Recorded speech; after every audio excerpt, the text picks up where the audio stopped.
time to Israel, so I'm super excited. I've been here 3 days. I think I'm just getting over my jet lag. I think I'm too close? Okay, hello, can you hear me? Yeah. I was in the Marine Corps, so I should know how to project my voice. But anyway, thank you everyone for coming. Let me just get some formalities out of the way. First, I'd like to thank specifically and most importantly the IDC, the International Institute for Counter-Terrorism, the whole entire wonderful staff that I had the pleasure of communicating and working with throughout this planning of this particular workshop. Dr. Ilek Kamor, my fellow co-chair for the panel. The work that you guys are doing is evidenced by the last 2 days. It's my first time at the conference. Is outstanding. I think you guys are really developing quite a big network, and I'm very pleased and honored to be part of this network. I'd also like to thank our panelists. These are, I think I've had the pleasure and privilege to work with just about everybody on the panel, at least to some degree, or at least I learned from their work. I'm gonna, in a minute, I'm gonna talk a little bit more about myself, and then I'm gonna give a little quick, brief introductory remarks. And I've been working on this issue for about a decade now. But a lot of the work that I've done is the consequence or the byproduct of the work that others have done.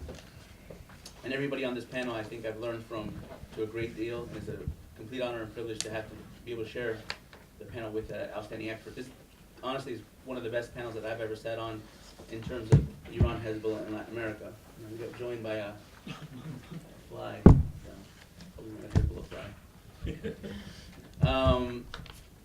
So let me just make some brief introductory remarks about who I am, the censor, and then I'll give a presentation. And this is essentially the order of presentations that we will go in. And one of the things that I thought when we began the planning for this particular workshop was the idea of bringing some friends from Latin America. So we have a bunch of friends from Washington, from fellow think tanks and institutes, and then we have a distinguished guest from Argentina and a distinguished guest from Venezuela via Spain. I think we're going to be able to give you a very insider kind of information as to what the threat is like from their particular countries and regions, but in a way that, in a flavor that you don't often hear, particularly I imagine here in Israel. Actually, even in Washington, you don't hear all the time because we often hear the threats coming from our own officials or people, diplomats and others that are traveling back and forth to the region. So my name is Joseph Humeyer. I'm the Executive Director of the Center for Secure Free Society. We're a national security think tank based in Washington, D.C. We focus specifically on counterterrorism threats, but on the Western Hemisphere. So we approach the issue from developing a regional network of scholars and retired officials and former generals and ministers that focus on these issues everywhere from Canada down to Argentina. I specifically started working on the issue of Iran and Hezbollah about 2008, 2009. And actually Dr. Karman, one of his papers that he wrote at the Institute was one of the first papers I ever read about a Hezbollah network on the border of Colombia, Venezuela, and that really opened my eyes to a lot of this stuff. What I'd like to do today, I think the objective of today is to present the information, present the threat in a way that's endogenous from the ground up. Misael, who's sitting next to me, is a very brave individual who, I don't know if anyone's got a chance to ever watch a special on CNN called Passports in the Shadows, which aired earlier this year in February. Misael was a whistleblower that became a protagonist of that special where he talks about a particular case here in the Middle East of Venezuelan officials providing documentation to suspected members of Hezbollah. We're going to get to hear his story. Elon Berman, who's a colleague of mine, we worked together quite a bit on this issue, and I consider myself more of a Latin American expert. He's obviously a Middle East, Iran expert. So we put our brains together and we published a book in 2014. And so Elon's going to give us a big macro perspective in terms of policy of where we're at in the U.S. on this issue, some of the pitfalls and some of the opportunities and challenges that come with looking at Iran and how that's changed over the new administration. Then we're going to go to Kate Bauer, who's from the Washington Institute for Near East Policy, who's going to also focus on U.S. policy, but more from the threat finance side of things. A former official at the Treasury Department, has a lot of background in money laundering, anti-money laundering. It's funny actually. Be careful when I say this. Actually, has an expert on terrorism. It's not quite the same as an expert on counterterrorism. She's been laundering money for a long time. There you go. Said by the foremost expert on anti-money laundering and countering the finance of terrorism, also from the Washington Institute of Near East Policy, and probably has the best book on Hezbollah that you can read. Actually, so good they translated it into Spanish to make sure that fellow Latin Americans can understand it as well. Matt Levitt, and I'm sure he needs no introduction. He's a regular here at these conferences, and that's as attested by the audience, books in high demand. And then we're going to end with, well, Dr. Cremona will also give remarks about some of the work he's done over the years and kind of put this in perspective, especially for Israel and the Middle East. And then we're going to end with Dr. Thoma, who I think is a very privileged to have him with us, because you know, we all have heard about the Amia bombing, I'm sure. That's probably the common denominator in the room as far as the Iran-Hezbollah threat in Latin America. Well, when Nisman presented his findings in 2006, he presented the indictment that led to the Interpol red notices and the arrest orders. That work was based on an intelligence investigation that had finished in 2003 by the Argentine intelligence services. The director of the Argentine intelligence services at that time was Dr. Miguel Angel Thoma. So it's a very privilege to have the former director with us to give us not just an understanding of what happened back then, but bring us up to date to what's happened now in terms of the case of Nisman, the case of the Amia, even the case that he presented before his death against the former president. So with that, just a brief introductions to the panel. I'll actually introduce you individually as we go up one by one, and we'll change some PowerPoints. Let me give some brief remarks as to the actual problems that we must be facing with, right?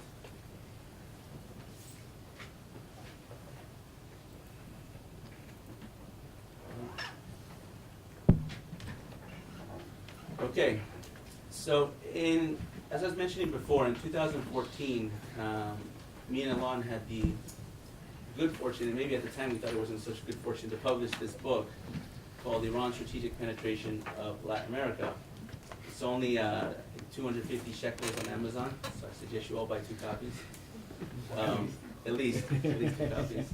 It's about $1 a page. So me and Alon traveled quite a bit to Latin America. We went to, I think, about 7 countries. And as we were putting this project together, I came to realize that it's not as important for me and him to write a book together and talk about the problem from our perspective. I mean, there's a lot of books in Washington by a lot of scholars and a lot of smart people that talk about what they see in other countries. But particularly I thought it was important that this book is written by folks from Latin America that could describe the threat from their own context, from their own perspective, and obviously we would give it some context from the U.S. perspective since it is in English.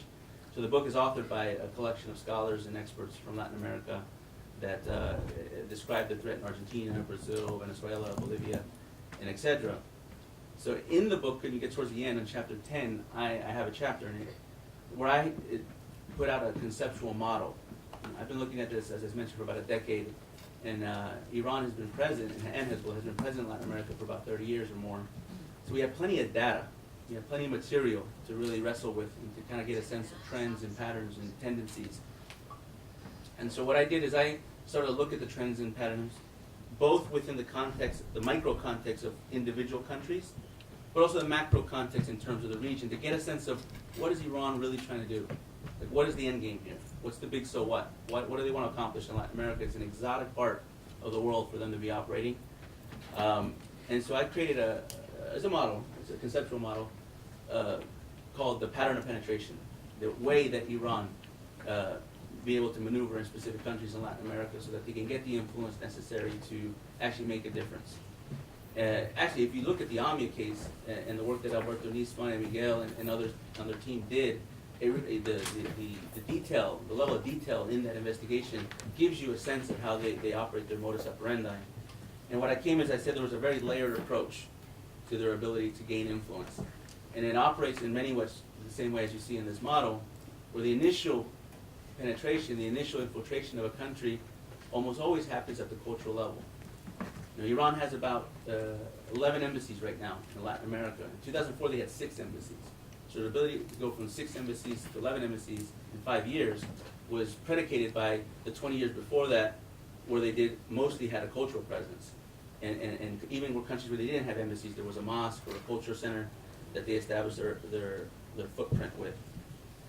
But at the end, once they hit a presence that's sufficient enough, a cultural presence that's sufficient enough that allows them to be able to maneuver and understand the socioeconomic trends and the political patterns, they start to try to take that informal presence and formalize it.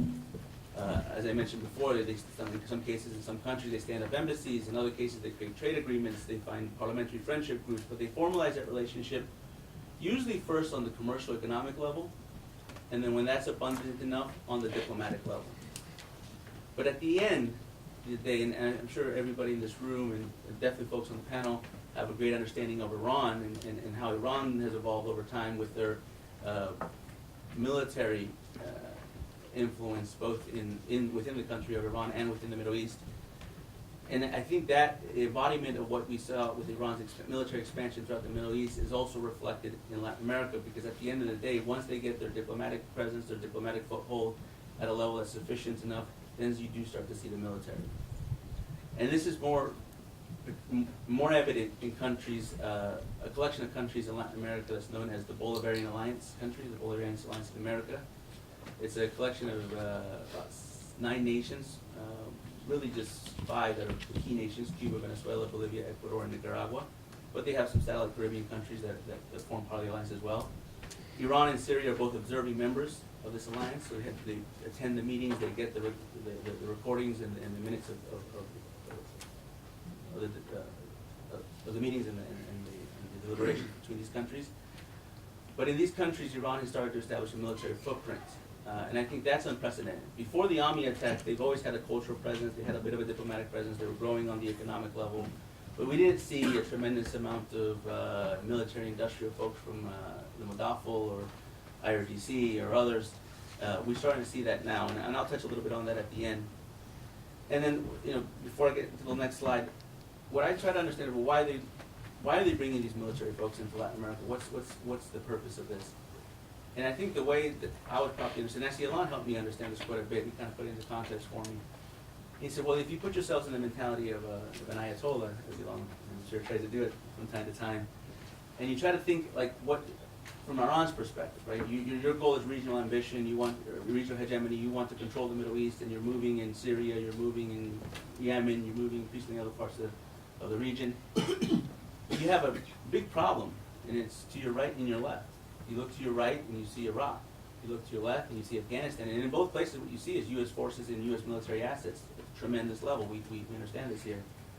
So Iran, I think, they made a strategic calculation to understand that if they want to increase their ability to have leverage and influence in the Middle East and globally as well, that they're going to have to be able to diminish their geographic disadvantage they have within the Western Hemisphere. Essentially, they're going to be able to have to establish a legitimate enough presence in the Western Hemisphere so that they can balance that to what they believe the U.S. presence is in the Middle East, both for negotiation but also to establish a credible threat. And I think that's, at the end of the day, the geostrategic ambition of Iran. And Iran can't do it the way we do. They're not going to send aircraft carriers to the Caribbean. They're not going to send naval assets or ground forces. They're going to use asymmetric approaches. They're going to use mosques and culture centers. They're going to use commercial trade. They're going to use every soft power asset to their disposal. But they're going to eventually lead to a military footprint. And like I said, as mentioned before, we're seeing this in some of the countries, particularly in Venezuela and Bolivia. So moving forward, I published a report that we have a bunch of copies of this report. So I highly recommend, if you're interested, to please pick this up. We published this in 2015, so 2 years ago, called After Nisman, How the Death of a Prosecutor Revealed Iran's Growing Influence in Latin America. Now, the purpose of this report was obviously the death of Alberto Nisman on January 18, 2015. Was very tragic, but it was also very revealing. Because up until that point, I think a lot of people had started to forget a little bit about Iran and Latin America. People started to wonder if that was a thing of the past, with the change of governments both in Iran and the death of Hugo Chavez in Venezuela. But the death of Nisman really got people to wake up and to realize that this is present, this is clear, this is actually even imminent, and what for Nisman. And the purpose of the report was to examine what his death means in the context of Iran's influence and growing influence in the region. And I make a bit of two bold claims in the report. One is that, you read up there, is that I believe Nisman's assassination, and we can say assassination, particularly since the Argentine government very soon is going to say it was a murder and assassination. Miguel will talk more about that. But it's not just any assassination. I mean, there's assassinations and murders all over Latin America. It's a very violent region. However, it's one of the most, if not the most important political assassination in Latin America in the 21st century. In a region that's had a tremendous amount of political assassinations, not just in this century, but in the Cold War as well, with all kinds of proxy conflicts happening all over the region. And why do I say it's the most important political assassination in Latin America in the 21st century? Well, primarily because it has tremendous geopolitical implications. Because Nisman, you gotta remember, Alberto Nisman was a special prosecutor of one of the most historic cases of counterterrorism in the world, the case of the AMIA.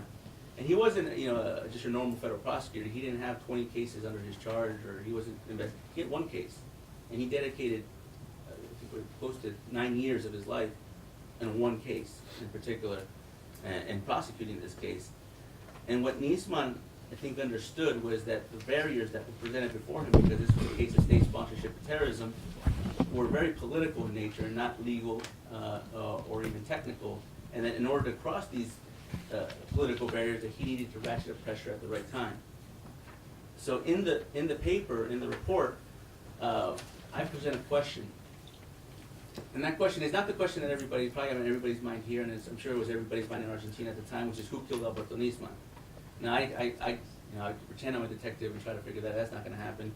And I think in Argentina, when I went there, what I started to see was a lot of people try to play detective, and everyone wanted to be Sherlock Holmes and try to understand the evidence. And the fact of the matter is, there's a particular set of people that are focused on that case and are going to have the evidence and have the information to try to make that judgment. It's not us. But that's not the only question that matters. The only question that matters isn't just who killed Alberto Nisman, especially for us as analysts. An equally important question is who benefited from his death. And the question that I try to present in the report, and the hypothesis that I bring, is that Iran, by far and above anybody else, not only, but by far mostly benefited from the death of Alberto Nisman. And I say that because two things, that during the period of the context of Nisman's death, January 2015, we have to remember what was happening in the world at that time, which was a tremendous international negotiation over Iran's nuclear program. And Alberto Nisman understood that this negotiation put Iran in sort of a vulnerable position in the eyes of the international community, and it provided a window of opportunity to ratchet the pressure to have Iran respond to the accusations and essentially to the indictments from the Argentine government for the AMIA bombing. If Iran wants to claim legitimacy before the international community in the world to say that we have the responsibility necessary to have nuclear power, they have to at least respond for some of their blemishes in their past. And one of their biggest blemishes was the AMIA case, and Nisman understood that. He, in fact, was actually getting prepared to take the AMIA case to the UN. Months after his death, they found a document in his safety deposit box that was to use a legal precedent to try to take the AMIA case, present it before the UN to find a third-party country that could try to adjudicate that case. The precedent was the Lockerbie bombing in Scotland. So Nisman had begun his strategy of escalation and pressure at the time that he was killed. And so I think that, in context, the report gets into more details, into context presents, I think, a little bit of the important nature of his work, perhaps at least who benefited from his death, and hopefully could one day lead to a resolution as to who actually killed him. And that's being advanced in Argentina. I know Miguel will update us on that towards the end of the presentation. This is a bit of a depiction of now this is an older slide, so you don't have to really pay attention to all the names and everything. But what the purpose of showing that to you is just to get you a sense of one of the things that I think Nisman, I got a chance to meet him on a couple of occasions. Obviously, I didn't know him as much as Miguel or even some other folks in the room. But one of the things I think I learned from him when I met the prosecutor was that the threat and the network that created this bombing in Argentina in the 1990s, early 1990s, wasn't confined to just Argentina. That network had expanded pretty much throughout all of South America, and I'd even extend to even all of Latin America in the Western Hemisphere. Nisman wrote another report in 2013 where he essentially made that point, and he identified, I think, 7 countries in that report where the same network was doing the same modus operandi, the same model, and was implementing it through several countries throughout the region. And what you start to learn when you start to analyze this network is you learn many things, but I think 2 things in particular. One is, and you could give a name to this actually, there's one of the individuals that was accused of the AMIA bombing, matter of fact, I think Nisman called him the mastermind of the bombing, was an Iranian cleric named Moshe Rabbani, Moshe Rabbani in reality is an Iranian intelligence officer from MOIS. And this is referred to often in counterterrorism circles as the Rabbani network. The Rabbani network, in many ways, when you analyze it, you get the sense that they're very good at a couple things. They're good at many things, but they're very good at a couple things. And one is at identifying displaced and disgruntled populations in different countries in the region, and taking those displaced and disgruntled populations who already have a grievance, usually towards the state, it could be towards the region, it could be towards the United States or Israel, and he pivots them and he moves them towards the way of Shia Islam, but even more to the way of the Iranian Revolution. Their abilities to do this is done at a very sophisticated level. I'll give you a small example. In Peru, a country that's not considered one of the hotbed countries for Iranian presence, but they're there, or Hezbollah. In Peru, they created a Iranian culture center, Islamic culture center, in a very mountainous region in south central Peru, in a place called Apurímac. It's a heavily mineral resource-rich region of Peru, which is a country that has many minerals and resources. And they titled this culture center Inkar Islam, which, for those that understand Andean history, know the Incas, the colonization of the Incas is a big important point of many of the countries in that region. And it was interesting when you get into the texts and the classes and the doctrine that they're teaching the folks, these indigenous Peruvian folks in the mountains of Apurímac. And what they do is they don't talk about the Iranian Revolution. They don't talk about Shia Islam. They don't start, the first classes aren't about that, because they know they'll lose the audience if they initially start with the hardcore doctrine of the Iranian Revolution. They start actually talking about anti-imperialism. And they start specifically, in the case of Peru, talking about mythical figures in Peru that stood up to imperialists. In the case of Peru, there's a famous one called Tupac Amaru, later named after a terrorist group, named the terrorist group after him, because he was a famous figure, a mythical figure in Peru, in the Andean region, that stood up to the colonization of the Spanish, also stood up to the colonization of the Incas, and Iran was able to lecture in a very, very detailed manner about Tupac Amaru, and then compared him to perhaps some of the mythical figures in Shia Islam. I think in this case they actually compared him to the 12th Imam Mahdi, and they said that this is all one part of a global revolution.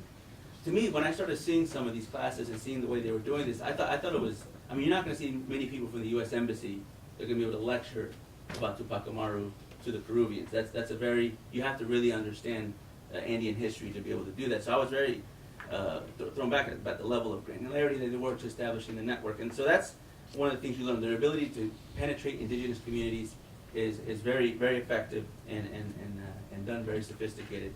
And the second thing that you learn is that the network, and you see some of these names here, folks, the network, the Iranian network in Latin America is no longer Iranian, or necessarily Lebanese or Syrian. It's fundamentally Latin American. All these folks here, all these faces, bar a few, are mainly Latin American. They're Argentinians, they're Peruvians, they're Bolivians, they're Salvadorians, they're Brazilians. And that's adds to the layer of legitimacy that a country like Iran can have in a region when you have surrogates of folks that are from the indigenous to the region that they're in, the country that they're operating in, and can speak the language, know the culture, and could establish the presence in a way that's real, that's credible. And I think that as we're seeing, their presence today, that's very much the case. When you look into these countries, you don't really see a high density of Iranians, or even there's Lebanese and Syrians that have been there historically, but it's not even those networks as well. Those are the more historic networks. It's groups of Latin Americans that are popping up, that are doing out their bidding. Some of which have even tried terror plots and try to carry out terrorist attacks.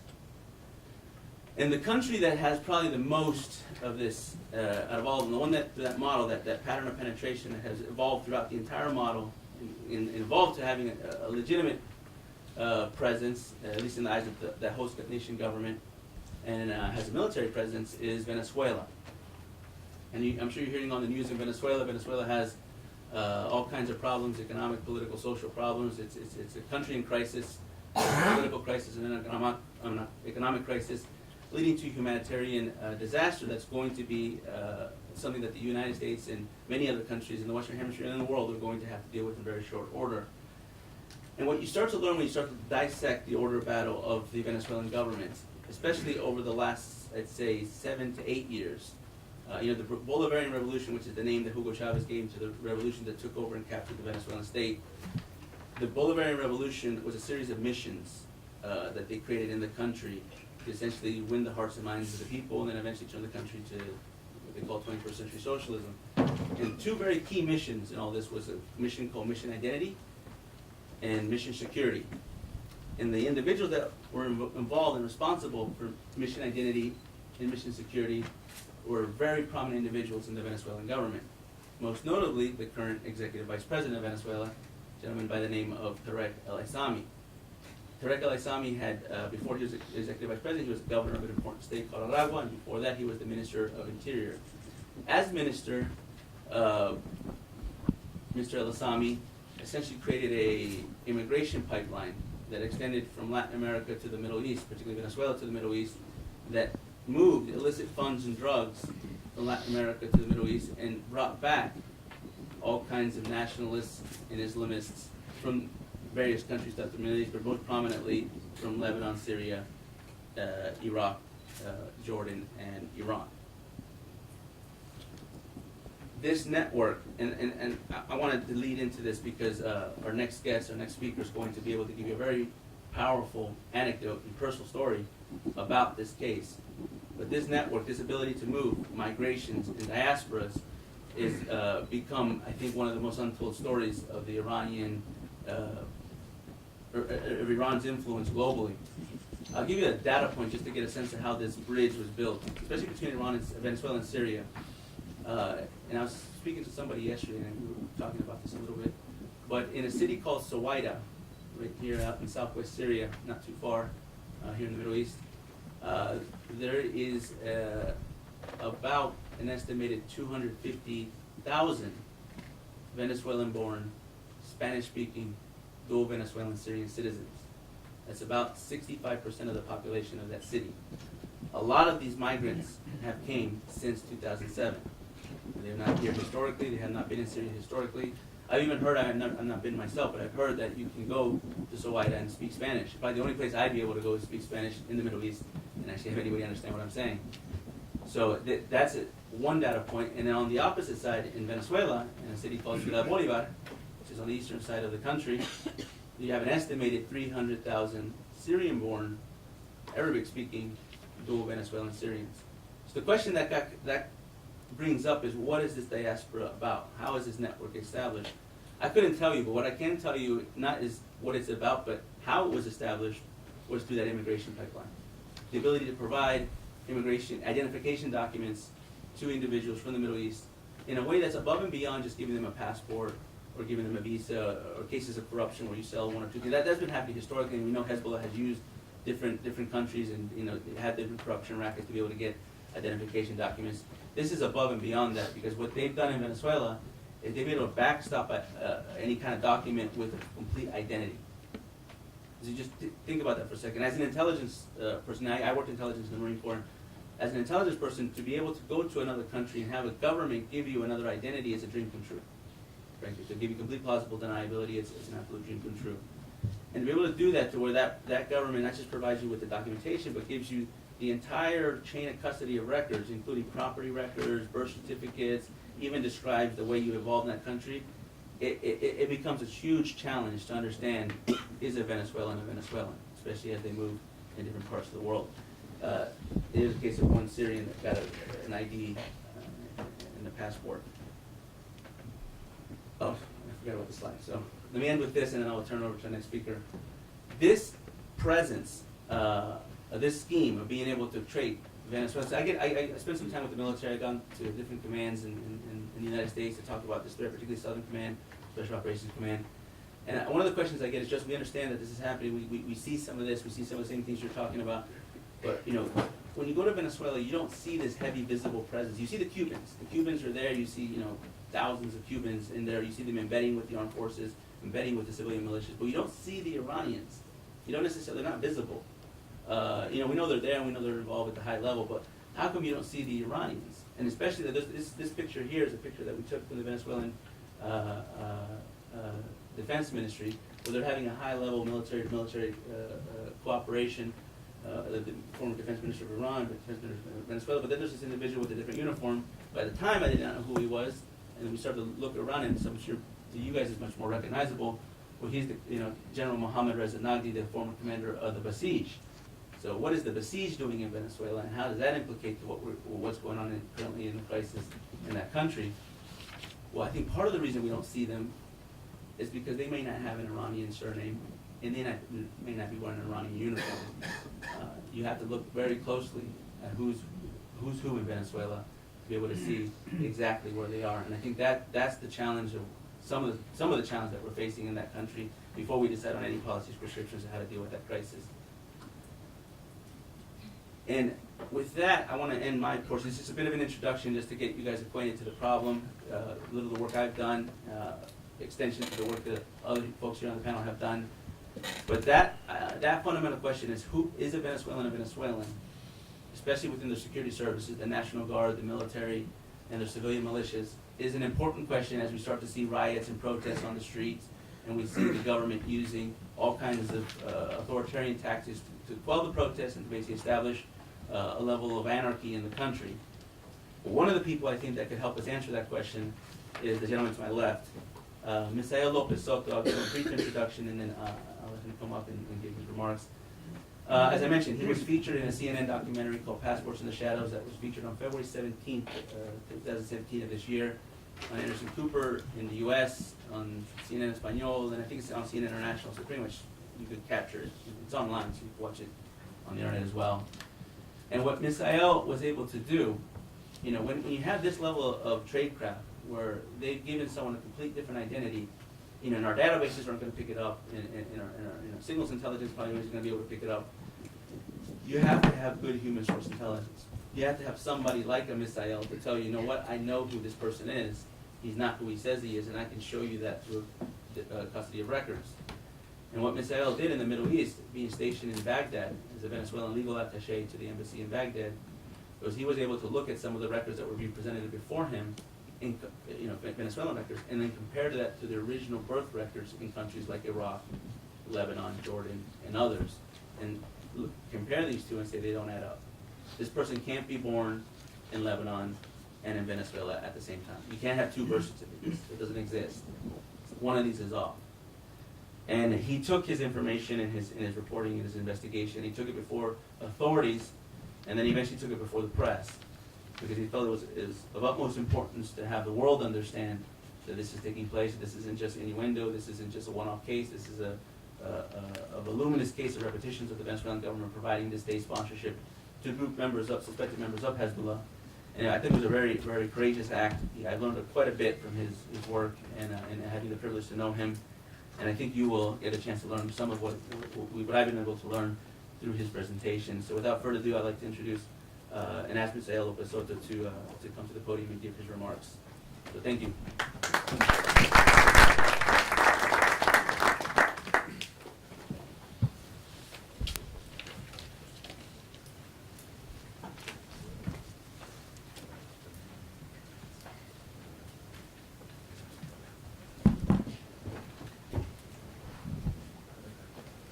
Hi.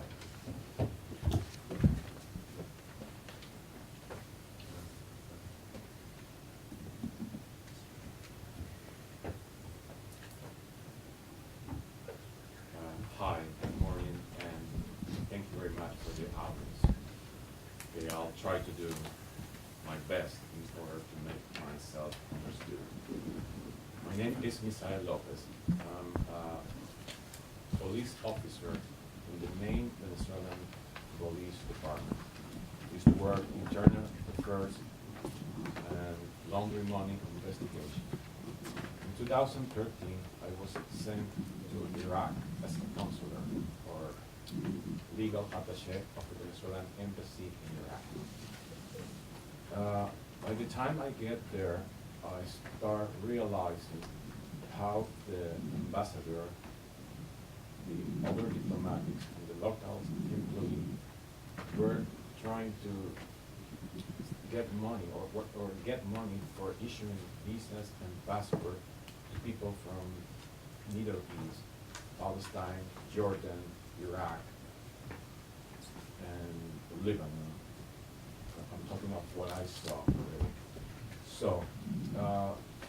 moment I start doing an investigation in order to collect evidence about all of this, I prepare a report with details, physical evidence to all these things, and I try to get the authorities following the legal procedure. So I talk to the ambassador about all this matter, and we have a lot of argument because he was not agree on what I was doing, but I was just doing my job as an officer. So there was a very special event that makes me believe that it's not happening just now, just then, because but it's coming from the past, a long past. So, in the carrying out of my duty, I could detect a lot of irregularities involved into issuing documents to the Iraqi person. Okay, one of the most significant events was a proposition to sell 10 visas to 10 to 13 Iranian person in the Duhok, Kurdistan. We're supposed to get 130,000 US dollars to do that. So I reject the proposition and I talk to the ambassador, I prepare a report, and I send him a physical copy signed by all the people at the embassy. Then I decided to take an original also with me. One of the employees, the one who helped me on the investigation, told me several times, you should not go in the same way you usually do, you should change the cars and do whatever. So after like 3 days of moving my trip, he took me to the Baghdad airport. It was like 9 o'clock in the morning. So next day, when I get to Spain, I received a phone call from the embassy. And I was informed that the man was killed at the gate of the embassy in Iraq. So I called the ambassador, I told him, okay, this is strong, this is complicated, this shouldn't happen. I felt bad, and I told him we're not going to the embassy. Now we have to do something. After 2 months of talking, we decided, supposed to go to Venezuela and speak to the authorities. When I get there, it didn't happen. I didn't talk to the ministry, I didn't talk to anyone. So, well, I had to come back to Iraq. And in that moment, because of Islamic State took over Mosul, we started working from the Amman embassy. So I was just going like twice in a month to Baghdad in order to attend the embassy, but we stood in Amman. When I was in Amman, I received an email from a Venezuelan girl kidnapped in Basra. So me llamó la atención. Has my attention. What a Venezuelan woman, 22 years old, is doing in Basra, Iraq.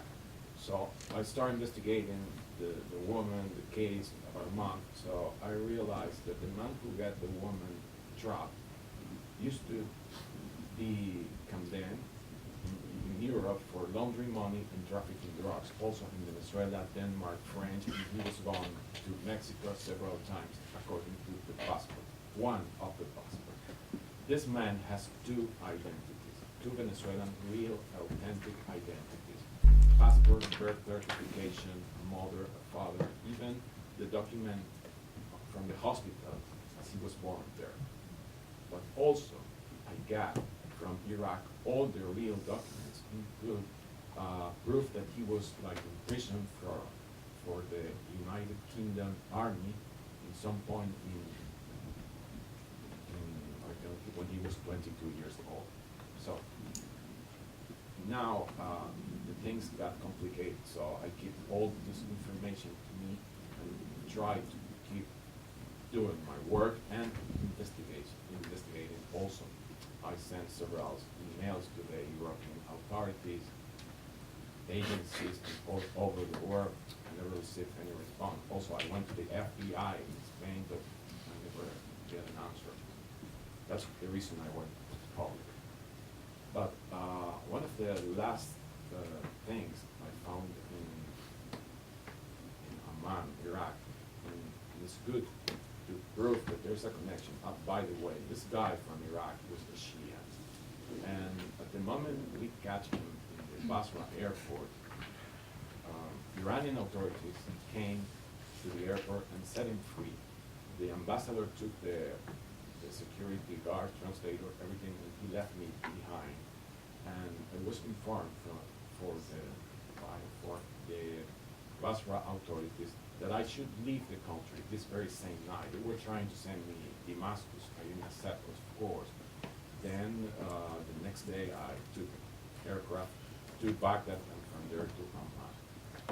Well, the question, after 5 or 3 months, I was informed that there was a Venezuelan man in prison in Amman holding 2 passports, one from Palestine with a name and one other from Venezuela. The person that contacted me just told me that man is in prison and it's being held by the Amman embassy, which is ruled by Hussein el-Aissami, a close cousin, first cousin of Tarek el-Aissami, the man Joseph talked to you before. So I started investigating the guy, and then I found out that this man, in the year 2002, was deported from the United States because he was involved in some point with Hani Hanur, a man that has a relation or connection with the 9/11 attack to the Pentagon in the United States. In this time, and I have the paper to all of this, but the court sentence, the report states that the man belongs to Hezbollah Latin America, and he was in prison because he has 2 passports, and also he was supporting terrorist organization with money in this area. So, well, that's the basic of my job. At this point, I've been trying to keep tracking, and I've found a lot of information, thousands of information. I saw like at least 50,000 Arab people were sent through Syria and Iraq, also from Palestine to Venezuela. All these people, when they get there, the name is switched. They don't know they are not anymore Hamad, whatever. Now they start calling themselves Jose Perez.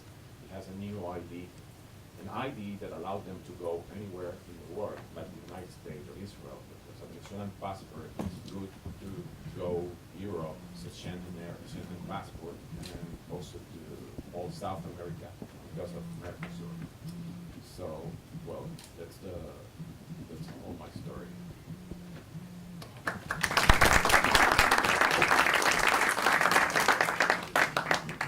We have one quick little technical adjustment, and then we'll move on to the next speakers. Let me say, and I think you guys can hear me without the speakers. Let me just say, we'll have a chance to do Q&A and a round of questions after we get through all the speakers. We have a lot of information and a lot of analysis to present, and we actually have a pretty full panel. We have 7 speakers in total, so we're going to try to get through this in a good flow, and then we'll have a chance to get in discussion. I know there's probably questions for the different bits of information that have been presented. Hello? Good? Okay. All right. Well, that was actually very, very. I've heard that story told several times. It's more than what you're going to see on CNN. That's more than you're going to hear on CNN. Wow, that's really loud. Yeah, that's more than what you're going to see on CNN if you watch the documentary. Ms. El has a tremendous amount of information, and I thank you for doing that, both in the United States when you came to Washington. I thank you for doing it here in Israel. Without further ado, let me move to the next speaker. It's a dear friend and good colleague of mine, Mr. Ilan Berman, one of the top recognized experts in the United States on Iran, on Russia, on the Middle East. He's now becoming a Latin American expert, so he's ambidextrous. He operates on both arms. Ilan, like I mentioned before, I had the privilege of traveling with Ilan to Latin America. I got to learn a lot from his insights on Iran's global strategy. And I think that's probably the biggest lesson I learned from a lot of the work we've done together is that Iran's strategy is more than just the Middle East. What we're seeing in Latin America, what I'm seeing in Latin America, you can also see in places like Africa, you see in places like Europe and other parts of the world because they are definitely trying to create a global presence. He's the executive vice president of the American Foreign Policy Council and National Security think tank in Washington. Has written I don't know how many books, a few books on Iran, on Russia and other things, and so he's going to talk to us about the U.S. policy perspective on all that we've heard up until this point. All right, thank you.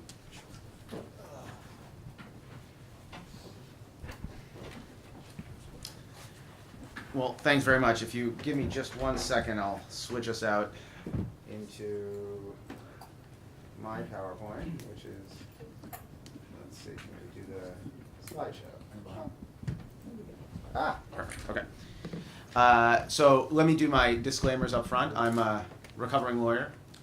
It's a lifelong process, so it compels me to tell you that what you're going to hear is not the views of the U.S. government agencies I've consulted for, or whatever it is, but my institute does a lot of work on cross-cutting policy issues, including Russia, Iran, radical Islam, which used to be 3 separate things, and now they're all one thing. So I've had the privilege to travel with Joseph. Joseph is too modest, but I have. He's really given me, I think, a very good education in sort of the current lay of the land with regard to Latin America. And if I can, for a few minutes, I'm going to try to sort of to translate that to for all of you, because I think what's necessary is for you guys to understand the infrastructure in which these inroads, this penetration has taken place. Latin America is a dynamic strategic environment, but it's also one that's been profoundly shaped by U.S. policy and by sort of the changing nature of how America has seen Latin America over the last 150 years, which has created this empty political space that has allowed the intrusion of external actors. So just sort of very quickly, because we don't have a lot of time, we have a lot of ground to cover, the orienting point for all American policy in Latin America is the Monroe Doctrine, right? Way back in the 1920s, President James Monroe responded to the expansion of European empires by enacting a policy that essentially had 2 fundamental prongs. The first was that, quote, American continents, by the free and independent condition which they have assumed and maintained, are henceforth not to be considered as subjects for further colonization by the European powers. Right? So this was primarily a declaration that that the United States of America views the Americas as a free and independent zone. The second criteria of the Monroe Doctrine was that the United States would henceforth, quote, consider any attempt on their part, on the part of European empires, to extend their system to any portion of this hemisphere as dangerous to American safety and security, right? This was the declaration that the United States was prepared to defend the independence of the Americas against European colonization, right? Remember the political and the historic context. This was the moment at which you were seeing an expansion of the British Empire, for example, and there were concerns in the United States, which at that time was a very new country, that what wasn't successful in the continental United States could be attempted, replicated in sort of other parts of the Western Hemisphere. This over time evolved into a perception, certainly a perception in Latin America, that the United States saw Central and South America as its geopolitical backyard. That America, which started from an orienting point of securing their independence, very quickly migrated to a situation where Big Brother knows best, right? America sort of has a sort of overweening political influence. This very much helped drive the rise of what are called Bolivarian ideas, the ideas of a Latin American continent that's free of external intrusion, the way the Monroe Doctrine said, but that is also to include intrusion by the United States of America, an independent consolidated bloc which sort of can stand against all comers, including Washington. This is not a sort of a historical artifact, right? This is the animating idea that currently is the driving force behind the bloc that's known as ALBA, the Bolivarian Alliance of the Americas, that was founded in 2000 by Hugo Chavez, and it still exists. But in practice, I think you have to sort of differentiate between rhetoric and reality. In practice, America's history in Latin America has actually been one of sporadic engagement and, more often than not, of malign neglect, right? What you have is a series of notable incidents, and we all know them, right? Iran-Contra, the Cuban Missile Crisis, right? The list goes on. But they are, the common theme here was that America viewed the region as a zone of competition with other great powers, right? Including sort of most predominantly in our sort of political lifetimes, the Soviet Union. But America has not traditionally tended to look at Latin America as a region of intrinsic value in and of itself. This is why this has sort of fed the Bolivarian narrative that America really doesn't care about Latin America, that the United States of America doesn't care about Latin America. The United States cares about sort of expanding its influence in the Americas, right? This has sort of fed that narrative. Until a few years ago, the scope of American policy was narrowed down very dramatically, right? In October of 2014, John Kerry, who was Secretary of State at the time, gave a speech in front of the Organization of American States in Washington in which he said, quote, "The era of the Monroe Doctrine is over," right? This was his articulation of an evolving policy that had taken shape over the 2 terms of the Obama administration, in which the Obama administration essentially defined down its interests in Latin America to be very few things.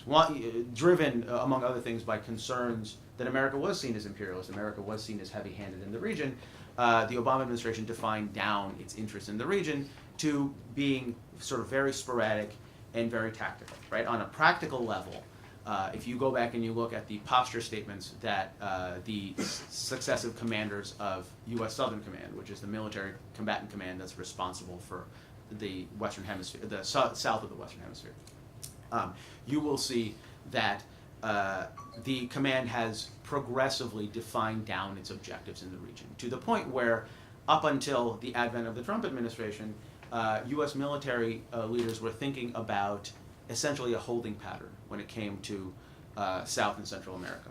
That the U.S. Southern Command was going to pull out of South America, retract to the upper part of Central America, and essentially stay there as an interdiction force for drugs and guns and the movement of personnel, right? But there was no vision that the United States was willing and able to compete in the region, right, for hearts and minds and in terms of competing politically. Ideologically, the Obama administration matched this sort of smaller military footprint with a focus on resetting relations with Cuba, as we saw sort of very publicly, but also facilitating the most conspicuous peace process in the region, which was the peace process that began unfolding several years ago between the government of Colombia under Juan Manuel Santos and the FARC terrorist group. Sort of that helped shape the Obama administration's approach to the region, and it also created a political vacuum that has facilitated the rise in the activities of extra-regional actors in Latin America, right? There are many, right? But I think sort of for the purposes of brevity, we're essentially talking about 3. We're talking about Russia, we're talking about China, and we're talking about Iran. So very quickly, because I understand that sort of time is of the essence. In the context of Russia, it's necessary to understand that over the last decade, Russia has been in the throes of an international strategic expansion, one in which Russian intervention in places like Ukraine, more recent intervention in places like Syria, is actually part of a larger continuum. In February of 2014, Russian Defense Minister Sergei Shoigu announced a formal Kremlin plan to expand Russia's overseas presence, including the establishment of new military bases in 8 foreign countries, 5 of them in Asia and 3 of them in Latin America, in Cuba, in Venezuela, and in Nicaragua. So these are the 3 countries that the Russians have been focusing on in terms of their political activities, their economic activities, and their military activities.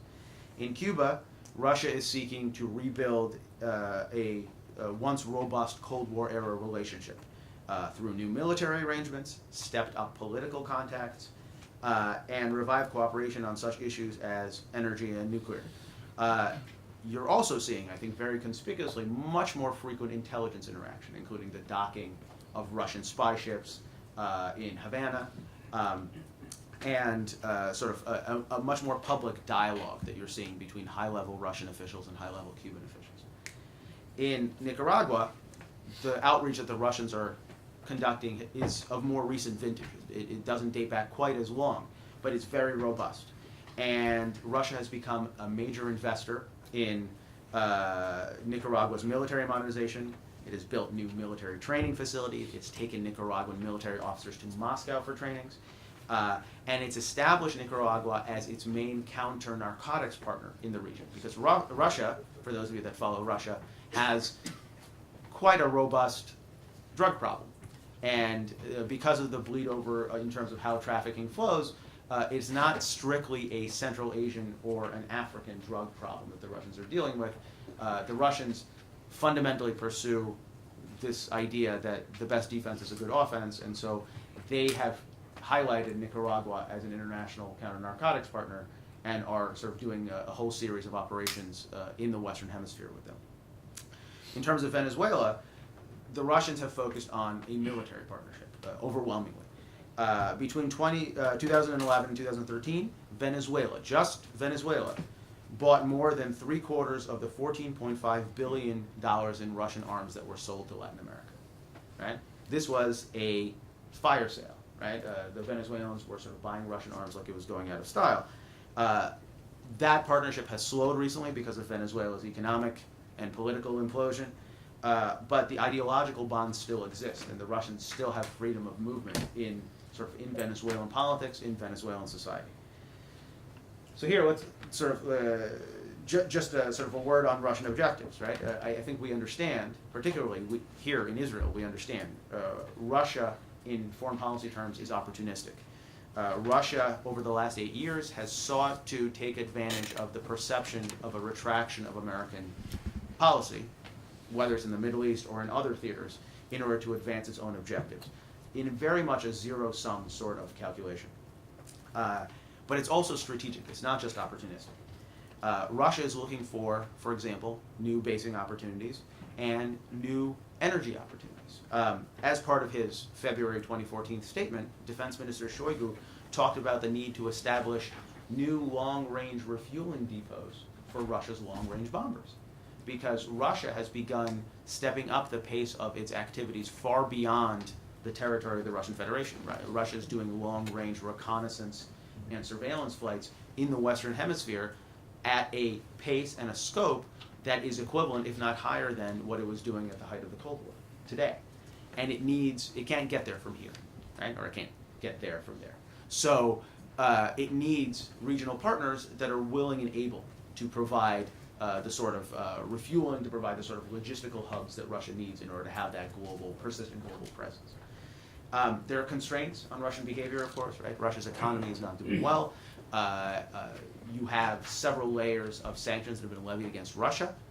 The durability of those sanctions, I think, are a matter of some discussion, right? Because the Europeans look increasingly wobbly on the need to maintain sanctions on Russia. But nonetheless, Russia has a very clear vision for what it wants to do in the Americas. China's interests are predominantly economic. America's attention to China's activities in Latin America date back only to 1997. But back when the Panamanian government granted Hutchison Whampoa, which was a Hong Kong-based company, a concession to administer the Panama Canal, and that was seen as a threat. But China has moved dramatically in economic terms to advance its interests in Latin America. Then President Hu Jintao did a sort of a 2004 tour of the region, which set the stage for this landmark expansion, which isn't just economic. It has to deal with military cooperation. It has to deal with humanitarian assistance, peacekeeping, military exchanges. China sees Latin America like it sees Africa, like it sees parts of the Middle East, as a zone where it can advance its interest at the expense of others, in particular the United States. Because I'm getting the sort of the two fingers, so I'm going to move quickly. But so let's talk about Iran for a second, because I think this is sort of the meat of what we're actually getting at here. Right? So this was all a long prelude. In the United States, America's presence in Latin America wasn't a sort of a fixture of the policy debate until October of 2011, when the Iranian Revolutionary Guard Corps, operating by proxies via Latin America, attempted to carry out the assassination of the Saudi ambassador to the United States, Adel al-Jubeir, at a Washington, D.C. restaurant. Right? This ignited this sort of massive policy discussion in Washington about the degree of Iranian penetration into the hemisphere. But the reality is, Iran had both penetrated long before then and had established a persistent presence in the region. During the revolutionary era, the era immediately after the Islamic Revolution of 1979, Iran assisted its chief terrorist proxy, Hezbollah, in putting down roots in the tri-border region of Latin America, as well as in the creation of a network of what Joseph has called informal ambassadors, including people like Mohsen Rabbani, who cumulatively helped create the support network that made the Amia attacks possible. In the modern era, the relationship between Iran and Latin America centered for a long time, for a number of years, on the personal bonds between Hugo Chavez in Venezuela and Mahmoud Ahmadinejad in Iran. This was a part of Chavez's own quest for external allies. He was looking, after sort of his ascension to power in the late 1990s, he was looking for extra regional allies, which was a quest that became reciprocated in Iran when Mahmoud Ahmadinejad rose to power several years later. Iranian considerations at that time included, first and foremost, sanctions busting. Right? The idea that Iran, constrained in its own immediate geographic neighborhood, could go beyond its immediate periphery and access sympathetic nations and use them as illicit conduits for finance, and use them as sort of political interlocutors on the world stage. But it also, very clearly and very concretely, was an attempt to tap into a revolutionary axis in the Americas itself. Ahmadinejad, when he spoke at the UN, when he spoke publicly, made a tremendous amount of references to precisely this type of Bolivarian sentiment, the Bolivarian sentiment that continues to animate Venezuela, but also other countries in the Alba bloc. But most importantly, the Chavez-Ahmadinejad alliance made possible for Iran to use Venezuela as a gateway to expand its footprint in the region, right? Because Iran's footprint, if it's centered on Venezuela, wasn't very stable. Much more stable if you could expand contacts to other Bolivarian states. The government of Evo Morales in Bolivia was one, the government of Rafael Correa in Ecuador was another, and the list goes on. And so what you saw after the initial closeness, conciliation between Iran and Venezuela was that Iran's footprint in the region expanded dramatically, to the point where Iran created both political contacts as well as economic and trade relationships, far more robust than they had before, as well as an operational military presence manifested in places like Bolivia.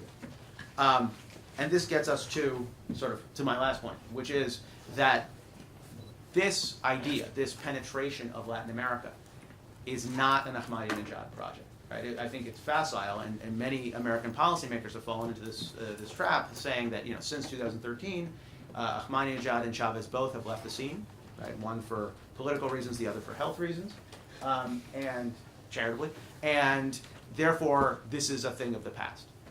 Nothing could be further from the truth.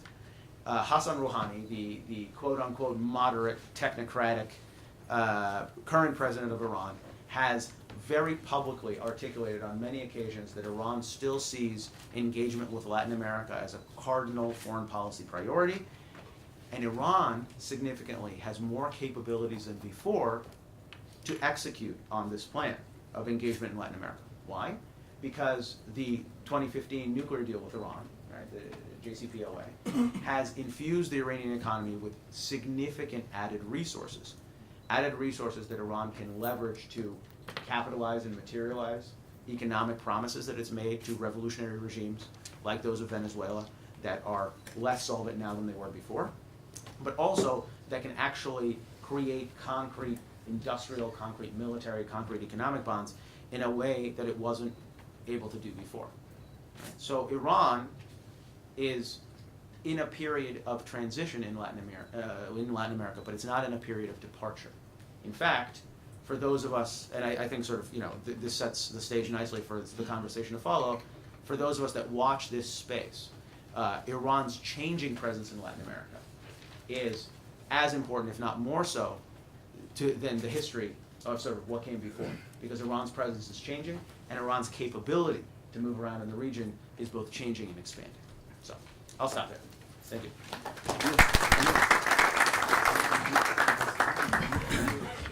That was a masterful presentation as always, Alon. Thank you. Thank you again. The geopolitical dimensions, I don't think they teach the Monroe Doctrine anymore in history class. I do. but it's good. It gives you context as to what the historical precedents were and how we led to where we're at today. Let me introduce our next speaker, and we're going to try to move through these a little quicker as we go through. Kate Bauer, who I believe I had the pleasure to meet in Washington on a few occasions, but I'm glad she's here with us at the panel, is the Bloomstein-Katz Family Fellow at the Washington Institute for Near East Policy, has a very reputable think tank, has a very long and distinguished resume and biography with on issues of anti-money laundering and countering the finance of terrorism. Most recently, she served as in the Department of Treasury as the department's financial attaché in Jerusalem and the Gulf states. She's also an adjunct professor at the Security Studies program at Georgetown University. You left the Treasury Department, I believe, in 2015, so very recently, and served in a variety of different positions in a variety of different countries, mostly here in the Middle East, but has also done some work on some sanctions work on Hezbollah and their financial networks. So I believe he's going to give us a good presentation on the illicit finance aspect of the threat. So let me see if I can put her presentation up. Yep, there you go. So Kate, the floor is yours.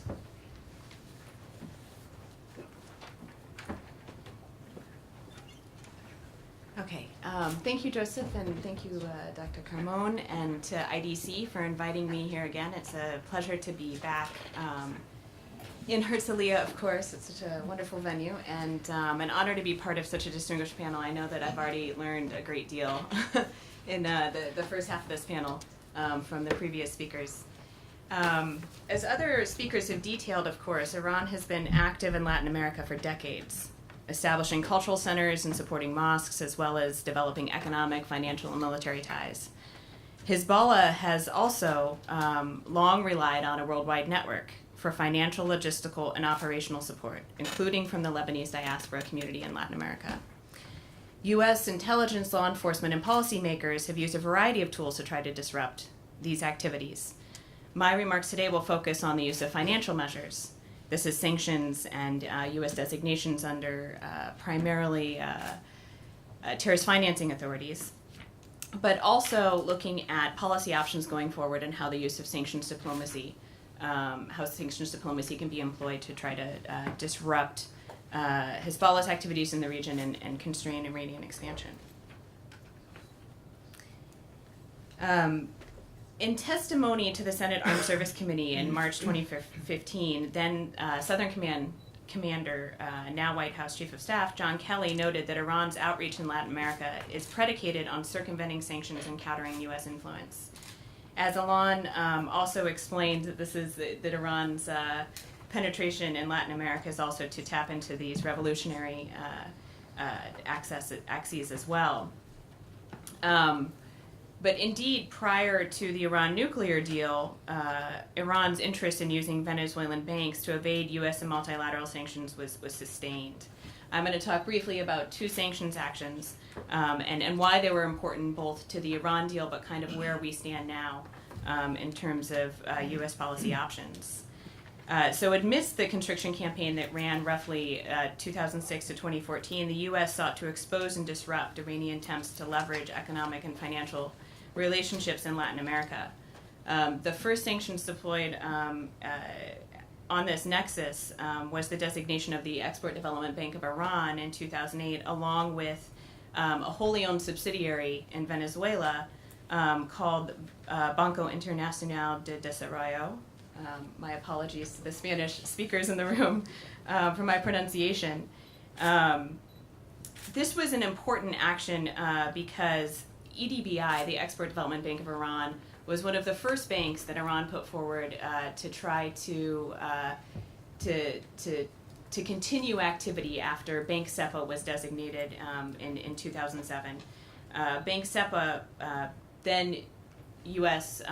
Treasury Undersecretary Stuart Levy called it the financial linchpin in Iran's missile procurement network. So after EDBI was exposed and Banco Internacional de Desarrollo, Iran started looking for ways to establish a clean bank with Venezuela. During a visit, I think that, not sure Alana, if we have the edit, it's not exactly the same picture.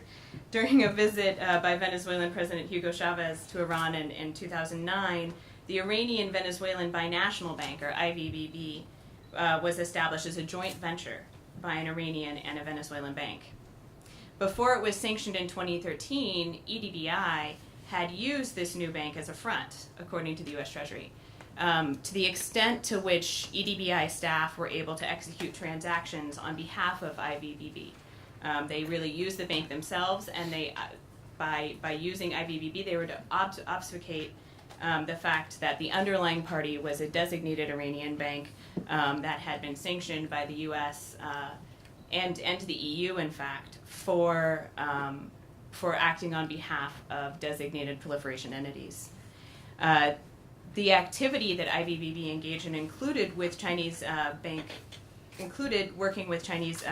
of Kunlun, which was one of only two banks that were subject to so-called correspondent account sale sanctions under CISADA, or the Comprehensive Iran Sanctions and Divestment Act. So these were, that's just kind of to underscore the important role that these banks played in Iran's sanctions evasion network. Looking forward, despite Iranian President Hassan Rouhani's visit to the region, you may remember he went, and also Foreign Minister Zarif, not long after implementation of the Iran nuclear deal, there are few signs that Iran is prioritizing economic and commercial ties with Venezuela. Of course, the economic situation in Venezuela no doubt makes it less attractive and useful to Iran. In fact, according to Iranian press, Iran is looking at selling some of its shares in IVBB. Which received relief under the Iran nuclear deal, so it's no longer a sanctioned bank. The Iranian press reports this is because there are, quote, no commercial relations between the two countries, between Iran and Venezuela, and, quote, Venezuela's monetary regulations increase the cost of transactions. So it's interesting that Iran's now moving away from these relationships, but I don't think that we should kind of take it at its word. As long as Iran continues to engage in illicit activity, it will need outlets to obfuscate such activities. There's no reason to believe that Iran has ceased illicit procurement related to its missile program or support for terrorism. These were outside of the scope of the Iran nuclear deal. And we know that Iran does continue to look to purchase foreign banks or to engage and establish joint ventures as it continues to struggle to reestablish and to re-engage with the global financial system. So we shouldn't be complacent given Iran's pattern of penetration, as Joe described it, into Latin America. Indeed, a visiting Venezuelan minister in Iran was quoted earlier this month as having called on Iran to share its experience in countering sanctions now that Venezuela is subject to fairly painful sanctions. Venezuela, of course, has also been a welcoming jurisdiction, not just for Iran, but also for its proxies. I think that Joe alluded to this briefly. There have been other designations. These are counterterrorism designations of Venezuelans. I'll get to the tri-border area in a minute. In 2008, the U.S. designated Ghazi Nasser al-Din and Fauzi Kanan, two Venezuelan Hezbollah supporters who facilitated travel and fundraising on behalf of Hezbollah. Nasser al-Din was a Venezuelan diplomat who, while serving in Syria and Lebanon, used his position to provide financial support to Hezbollah, according to the Treasury. However, U.S. efforts to disrupt Hezbollah fundraising and operational support have largely focused on such activity in the tri-border area. This is where the borders of Brazil, Paraguay, and Argentina meet, and there's a vastly underregulated free trade zone. I think Matt will go into this in a little bit more detail in his presentation, but it is definitely Hezbollah's modus operandi to look for areas of weak regulation, of under-governed areas, and to be able to identify criminal networks that they can tap into, whether it's for counterfeit documents, for money laundering services, and otherwise. And so the tri-border area in this way very much fits Hezbollah's MO. In this area, although the Shia population is small, it controls a significant amount of the commercial activity. Hezbollah began recruiting sympathizers from this population in the mid-1980s, and by the mid-2000s, the number of Hezbollah-affiliated individuals in the tri-border area was estimated to be several hundred. The State Department's 2009 annual country report summarized concerns about terrorist supporters and a flourishing black market economy being co-located here. It said, quote, terrorist supporters take advantage of loosely regulated territory to participate in a wide range of illicit activities, including arms, drug smuggling, document fraud, money laundering, trafficking in persons, and the manufacture and movement of contraband goods through the TBA. So, in terms of Treasury actions, I'm going to go to this one first. Galleria Page Shopping Center in Ciudad del Este, for example, served both as a major source of fundraising and as the local headquarters for Hezbollah in the tri-border area. When the entity was added to the U.S. sanctions list in 2006 for providing support to Hezbollah, the accompanying press release said that it was owned by Asad Ahmed Barakat, Hezbollah Secretary General Hassan Nasrallah's personal representative in the region. Businesses operating in the shopping center, often in counterfeit and contraband goods, provided a portion of their profits to support Hezbollah. While some likely saw this as good business, the price of plugging into Hezbollah networks in the TBA and back home in Lebanon, Barakat was also known to extort Lebanese businessmen in the TBA and threatened to put their relatives in Lebanon on Hezbollah blacklists. So I have here two of the press releases and some key quotes from an action starting in 2004 when Barakat was designated. And this press release, if people are interested in learning more about it, is one of the most detailed Treasury press releases I think I've ever seen for a sanctions action. It has so much good information about what activities that he was undertaking then, and then later in 2006 when the broader network was sanctioned. So to move forward just a little bit, I do want to point out that that one interesting thing about this action is that U.S. law enforcement worked with South American counterparts starting in 2001 to monitor and shut down Barakat's operations. According to Juan Zarate, who was a former Assistant Secretary of Treasury for terrorist financing, in his book Treasury's War, part of this assistance was to help local authorities to think about using a financial crimes approach to going after Barakat and his network. In fact, he was arrested in 2002 for tax evasion and sentenced to 6 years in prison. So when Barakat was designated in 2004, he was actually behind bars. But these actions were part of kind of the first step in a concerted effort by the Treasury Department to point out that Hezbollah was more than a terrorist organization operating in the Levant, receiving state sponsorship from Iran, but involved in broader criminal activity in a global way. So this was a very important set of sanctions actions that were taken. But with the exception of a 2010 designation of Hezbollah's chief representative in South America, whose name is Bilal Mohsen Wehbe, the bulk of the U.S. TBA designations are now more than 10 years old. So that's been quite a long time since there's been any update. And local implementation of these sanctions, meaning how financial institutions in the tri-border area in Latin America look at restricting access by these identified individuals, has been very limited.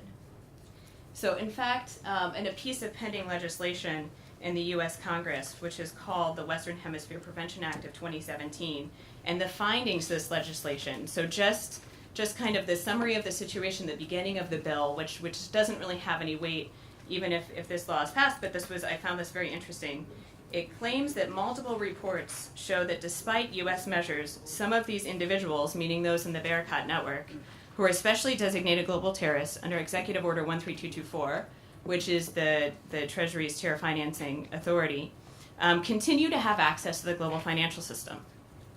So this is interesting to see this in draft legislation for a couple of reasons. So now I'd like to talk about what the options are available to U.S. policymakers. So clearly this bill demonstrates that there's interest in the Hill in doing something about this. And what I would put forward is one of the things that could be done is using the Hezbollah International Financing Prevention Act, or HIFPA. So this is a piece of legislation that came into effect about 2 years ago, and it extends the correspondent-style secondary sanctions that you saw under the Iran sanctions programs to Hezbollah. What this means is that any financial institution that engages in a significant transaction with Hezbollah risks losing their access to the U.S. financial system. When this bill was implemented, it had quite an impact in Lebanon. You may recall that Hassan Nasrallah dedicated a good portion of a speech he gave at the time to denying the impact of outside pressure on the organization's commercial and criminal ties. He insisted that Hezbollah was funded solely by Iran. This was despite the fact that a month prior to his speech, there had been a bombing at a bank in Lebanon called Bloom Bank. This was done in the evening, and there were no one was killed, but it clearly sent a message that Hezbollah was not happy about how Lebanese banks were acting to implement this new U.S. legislation. And they did this because they would lose access to the U.S. financial system if they were found to be banking Hezbollah. So the option here is that if this is, if there's evidence to support that foreign financial institutions continue to bank members of the Barakat network, HIFPA would be a law that could be used. The action there would be used against a bank. Matt and I wrote in a transition paper that we did for the new U.S. administration in January that this would be a good option to look for targets, banks that could be sanctioned outside of Lebanon, given concerns about the fragility of the Lebanese banking sector, and specifically looking at banks in Latin America and in West Africa, because we know that Hezbollah is active there.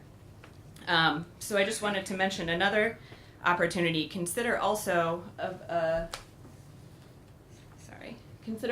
an institution like Balboa Bank.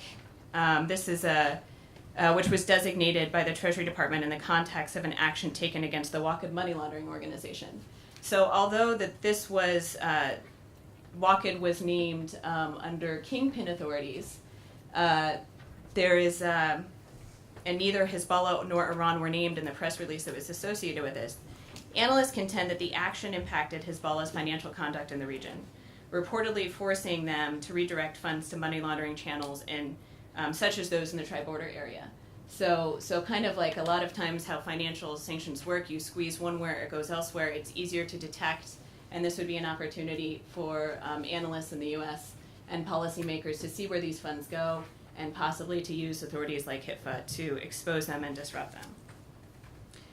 So I think I'll just conclude very quickly. I have a couple of additional recommendations on how the U.S. could engage in sanctions diplomacy in order to warn businesses, warn banks of the risks of doing business with Hezbollah, and engage the private sector on implementation of the OFAC list. A lot of this is done through Gafilat, which is a FATF-style regional body, so it's part of the network of the Financial Action Task Force. And one opportunity here is that Argentina is going to be the new president of Gafilat over the next year, and is perhaps looking for opportunities to demonstrate leadership on issues of anti-money laundering and counter-terrorist financing.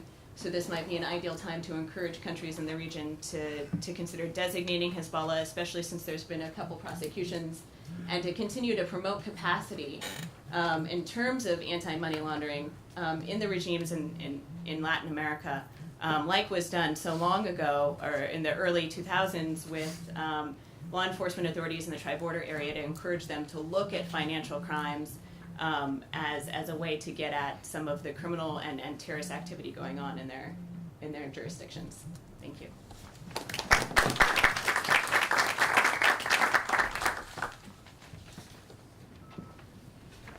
Thank you, Kate. That was very extensive. I think that I don't know if we have enough time to talk about it in this panel. Obviously, we're always constrained by time.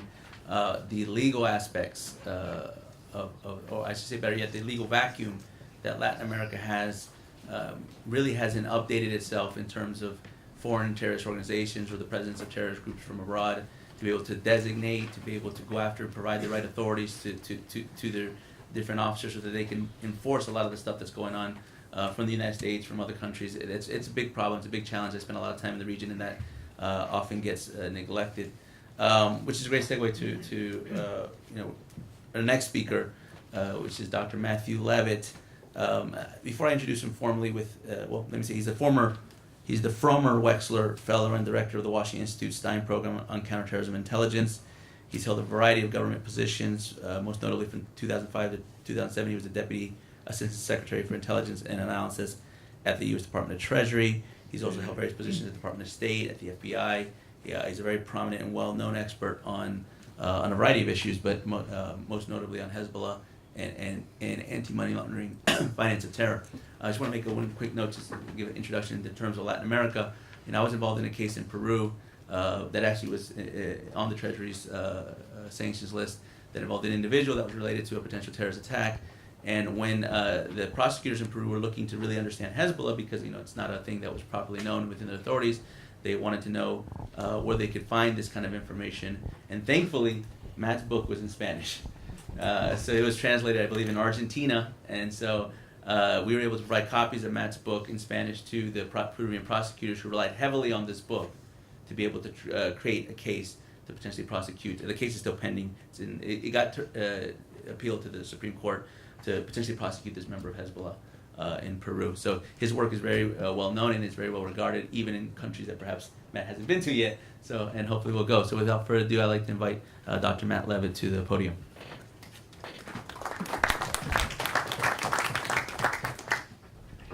All right.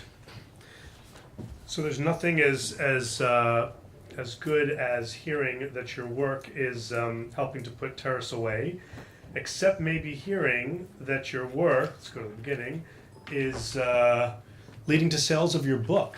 So from the bottom of my multiple sons' college funds, thank you very much. There it is in Spanish. I met with those prosecutors. We'll talk maybe during the Q&A. There are some things that the U.S. government is doing to enhance the local capability to do designations, to enhance some of their laws. For example, in Brazil, the U.S. government has been able to help the federal law enforcement agency push for a change in laws that enable them specifically to target Hezbollah slightly in a slightly better way. And on the sidelines of some of those efforts, I was able to meet with those prosecutors. So what I'd like to do is I'd like to give you a few basic themes. I can go on Hezbollah and Latin America all day. I won't. But I want to give you a few themes on some of the criminal activities and fundraising activities that we've seen over time in the region. Some of the travel patterns and mostly for operations that we've seen around the world, but also very much demonstrating themselves in Latin America. And also the general theme of the transnational links that Hezbollah operatives demonstrate. If you see someone in Latin America, it's actually quite likely that you'll see that person pop up in other places as well. And I'm going to try and do it in a loosely chronological way. And I'm going to try and make it interesting by trying to prove most of my points by showing you documents you probably haven't seen before, including a lot of declassified CIA and other law enforcement and intelligence documents. Now, most people say, why do you have to start off with 1992? Most people acknowledge that Hezbollah was behind the bombing of the Israeli embassy in 1992. And my answer for you is, if I have scars on my face, it's from all the time I've spent in Europe arguing with European officials that, in fact, Hezbollah did carry out this attack and the bombing of Amia in 1994, which many of them still dispute.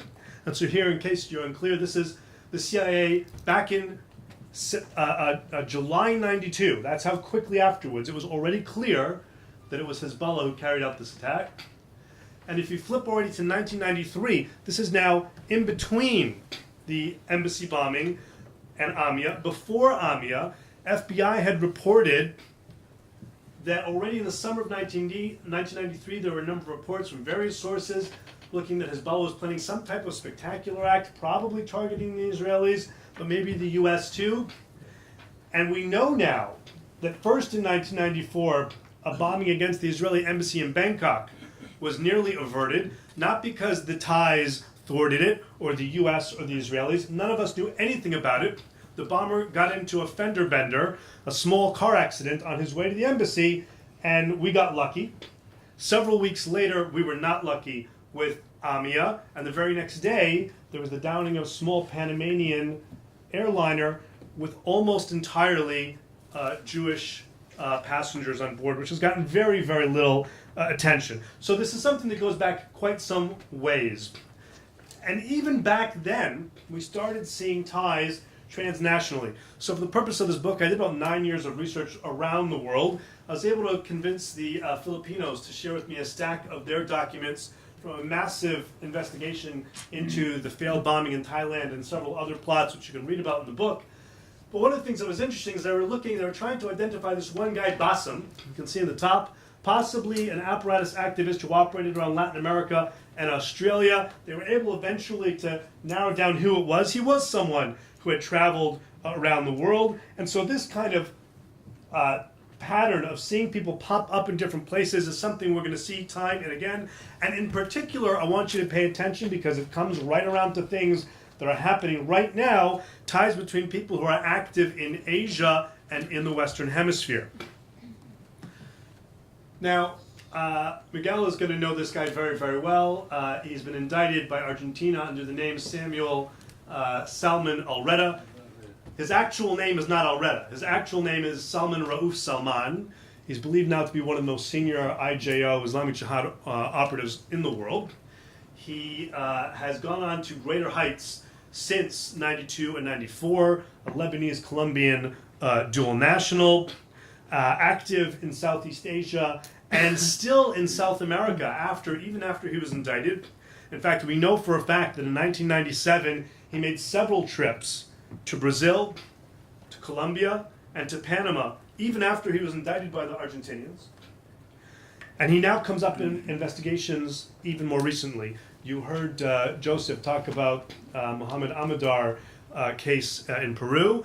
I'm here to tell you that according to the information that I have, Amadar's handler was Salman Rauf Salman, and they met 3 times in Turkey. So this is going on very much to today. Now, Kate talked about the Barakat network, and I'm not going to go into that in detail. There's a tremendous amount of information out there. But what you may not be aware is that once we started targeting the Barakats, they didn't just fold. They didn't just say, oh, it's too complicated here, we're going to leave. They diversified. They very much stayed in the tri-border. They are still in the tri-border, but they diversified. And they diversified in particular to other free trade zones. Tri-border became an attractive area in the first instance. The second, it became a free trade zone. And Barakat in particular started moving a lot of his assets to Iquique in Chile. And this is from a Chilean police report that I was able to acquire in the process of investigating the book.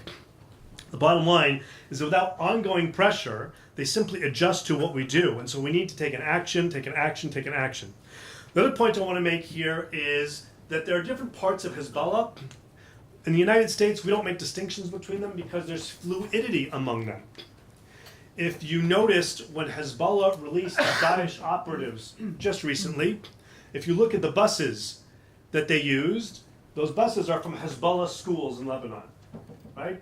The dawah to operations is an ongoing continuum, and among that continuum is also something called the Foreign Relations Department, which is basically Hezbollah's diplomatic corps. And there's a significant presence of FRD, Foreign Relations Department, engaging in these cultural centers, engaging also in operational support in Latin America, in West Africa, in Europe, etc. Now, for a while, Hezbollah was engaged in small-scale fundraising in Latin America, and at one point he was doing it in a very public way. This is the Islamic Resistance Support Organization, Islamic Resistance, Muqawama, right? So Islamic Resistance has an explicit reference to the Hezbollah militia. This basically means Hezbollah Militia Support Organization, in case it wasn't clear to you. And they had these receipts that you would get. And this is what it looked like in Arabic, and if you need the translation, you could actually check off, what do you want to give for? Do you want to give for a collection box for children? Do you want to support a Mujahid project? Is that not clear enough? Maybe you want to equip a Mujahid project? Not clear enough still? Fine. How about contributing to the cost of a rocket? Too expensive? Okay. Contribute to the cost of bullets. And if this isn't clear enough for you, we can walk through the imagery on their fundraising brochure, where money is collected into, you allow me the Yiddish, a pushka, a fundraising collection box in the shape of the Dome of Iraq with Sayyid Hassan Nasrallah on the front. Money comes in, bullets come out targeting a Jewish Star of David. And they moved over time away from being quite this explicit and frankly small scale to doing other things that were much, much larger scale and much less public. Law enforcement refers to the 10th parallel as Highway 10. Moving drugs, not necessarily producing, but moving drugs and laundering the proceeds of drugs from South America to that closest point in Africa, up into Europe. You're probably familiar with the case of the Lebanese Canadian Bank and the import-export of used cars from the United States. It continues going on today with Africa. Huge cases, and we're seeing a lot more of this today. Now, another thing we're seeing is the use of true and false passports. True meaning dual nationals, and they'll use not their Lebanese, but their American, Canadian, French, Australian, Sierra Leonean, Swedish passports for their travel, and then for other things, the procurement of a storage warehouse or the rental of a car, they'll use some fake documents. This is nothing new. Look here at this CIA report from January 2001, specifically talking about the expanding links between alien smugglers and extremists with specific reference to Hezbollah. And look down here, you have one of the false documents used by Amadar in Peru. I'll show you the rest of them in a minute. And this is Hussein Atris, one of two cases of a dual Lebanese-Swedish operative, in his case in Thailand. Thailand, that's the second mention of Thailand. We're going to come up with more recent. In case you think this is all ancient history, I'm going to give you another example in just a minute. And in case you think this was just a problem in 2001, it's been a problem ongoing. Perhaps the most senior Hezbollah operative ever captured anywhere was in southern Iraq, Ali Musa Dakduk al-Musawi. He pretended to be deaf and mute for weeks. Imagine the discipline that takes. Responding to nothing you hear, and eventually was released. He was involved in some very serious terrorist operations, including the attack on Karbala targeting US forces. And these are some of his face documents demonstrating as if himself as an employee of different Iraqi government ministries. Let's take this back to the Western Hemisphere. The very first terrorist case I ever testified in as an expert was in North Carolina, Hezbollah cigarette smuggling operation. Very little tax when you buy the cigarettes, say, in the J.R. Reynolds factory. Then they drive them across state lines to Michigan, where there's a very high tax. They would forge the stamp showing that you paid the tax, and they made a lot of money. A lot of money for themselves. They bought houses, cars, nothing particularly fancy, and they sent at least $1.5 million to Lebanon. How'd they get to the United States? They came through Venezuela. They went to Venezuela, to Margarita Island.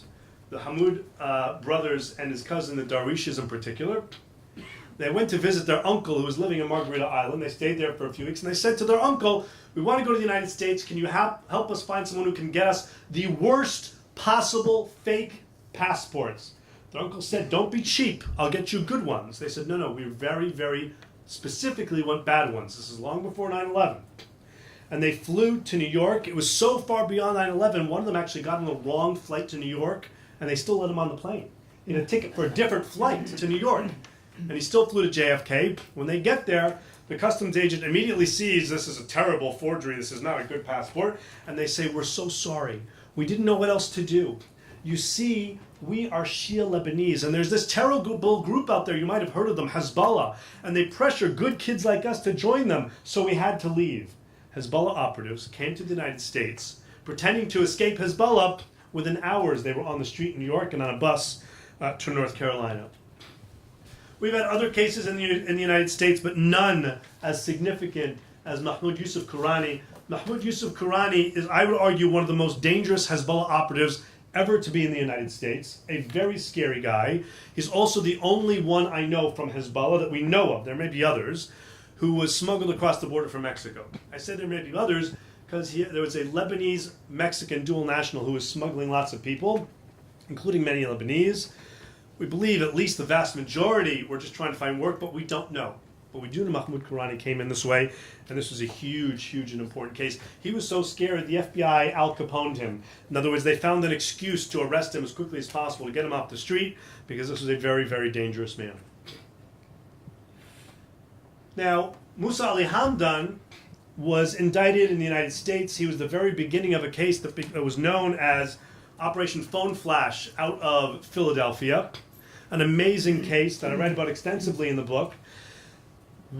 Before he was indicted, he fled to Lebanon, but he didn't stay in Lebanon. He felt that the tri-border area was so secure for Hezbollah that he could go to the tri-border area and he wouldn't be extradited. He was wrong, because we've worked very closely with the Paraguayans over time, but that's how Hezbollah sees the tri-border area even today. Excuse me.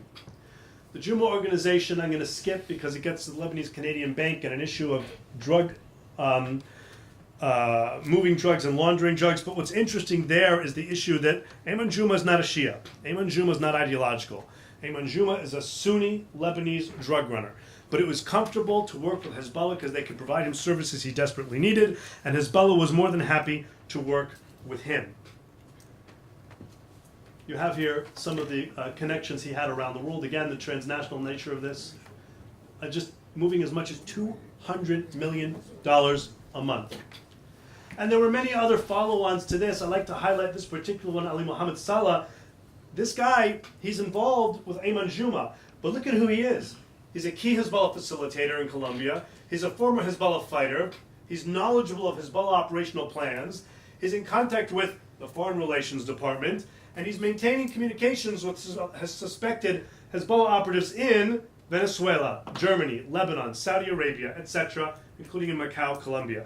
The transnational nature of these relationships is something that I don't think gets sufficient attention. Now, if we look at Mohammed Amadar and Pulu, you get a sense of some of his real and some of his fake IDs. The fact that Salman was his handler and that they met in Turkey 3 different times is extremely important. Several other people have already mentioned Razi Nasser al-Din, the Venezuelan diplomat, but I want to point out that in January 2015, FBI Miami issued what we call a seeking information, which means he's up to something more recent. Either people in southern Florida were doing things with him, or he was doing more recent things in South America, because Miami has extraterritorial responsibility for South America, but it means that he's still involved in things. And I want to quickly just give you a few other examples, and then I'm going to stop. We had the arrests of Iman Kubaisi and Joseph Asmar, extremely important case with a lot of information that's now publicly available about it, with a lot of connections to South America, but far, far beyond South America. We have the Drug Enforcement Administration coming out publicly and describing that there's a piece of Hezbollah that does finance and logistics only for the Islamic Jihad organization, set up by Imad Mughniya back in the day. We don't know what it's called, said the DEA, so we call it the business affairs component. We don't know what it's actually called. And tremendous, extensive historical activities going through today. What's interesting is that after Imad Mughniya is killed, he's succeeded by Mustafa Badruddin. Mustafa Badruddin, until he is killed, not by Israelis, but probably by Iran, he's double-hatted as the head of the IGO and the head of Hezbollah activities in Syria. And suddenly we see the business affairs component being used not only for Islamic Jihad operations around the world, but for procurement for Syria as well. You heard Kate talk about the Waqid money laundering organization. Balboa Bank is down here. I want to stress, pay attention when these actions happen. This was not a counterterrorism action. You will not see the words Hezbollah or Iran anywhere in this action. And I am telling you that it is arguably, I certainly would argue, the single most effective action that was taken against Hezbollah and Iranian financial interests in Southern America in 5 years, and continues to have ramifications today. A narco action with huge ramifications. You have the case of Ali Issa Shamas, a Paraguayan who's been extradited to the United States. But most important, you have the indictment in New York of 2 individuals who were not only conducting surveillance of U.S. and Israeli interests in New York City, not only was one of them conducting surveillance of the Panama Canal and Israeli interests in Panama, but you remember the picture I had of Hussein Atris, the dual Lebanese-Swedish national in Thailand, when his chemical explosive procurement lab was discovered outside Bangkok. Hezbollah called on one of these guys from New York, go to Thailand, because you're a bomb expert, and clean it up. And so they're bringing people again from the Western Hemisphere, sending them to Asia for operational purposes. The last slide has nothing to do with South America, but I like to point this out. I get people who say to me all the time, Europeans and others, okay, so Hezbollah's doing things, but they're not primarily terrorists. They don't really want to do things. Well, this is what we found with the Hezbollah operative who was captured in Cyprus, and this is a direct quote from the Cypriot police interrogation, where at the end of the day, he's trying to explain it's a big misunderstanding. Yes, I'm Hezbollah, but, I wasn't really doing anything wrong. It was just collecting information about the Jews. This is what my organization does all over the world. And he's saying this not to implicate himself, but as if to say, what's the big deal? Thank you very much.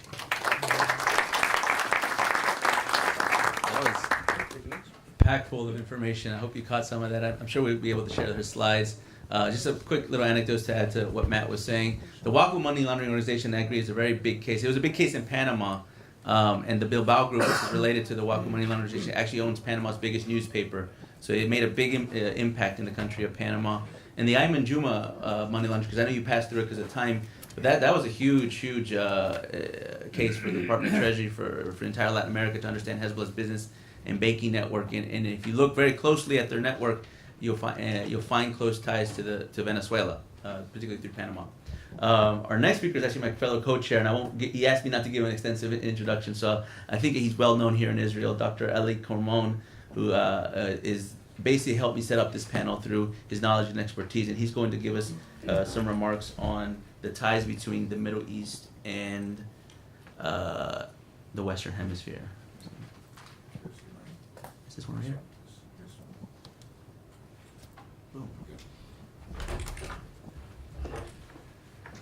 Good morning, everybody.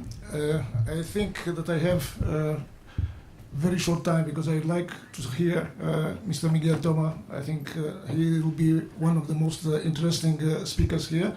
What I want to present here is that the potential of foreign fighters, Shia, pro-Iranian foreign fighters, is much bigger than the Sunni ones, because we hear a lot of the foreign fighters only Sunni.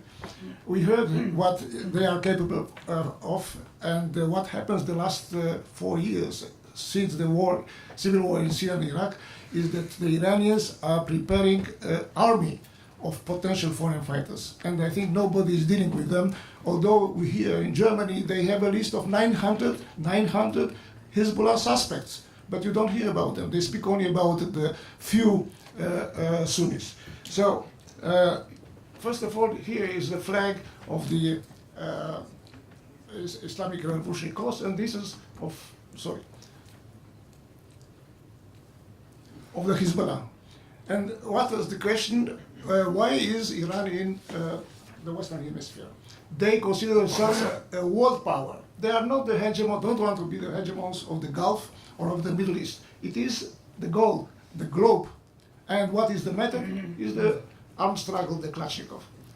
And you see it along the line to all the organizations which are pro-Iranian on proxy of the Iranians. When we spoke about Venezuela, I think Kate spoke about bilateral bank. Okay, when it was presented as the new G2 powers, as concurrents to the G8. That's how Ahmadinejad and Chavez presented the bank. Okay, so they see themselves as a global power. Now, this is the front of the resistance on Muqawma.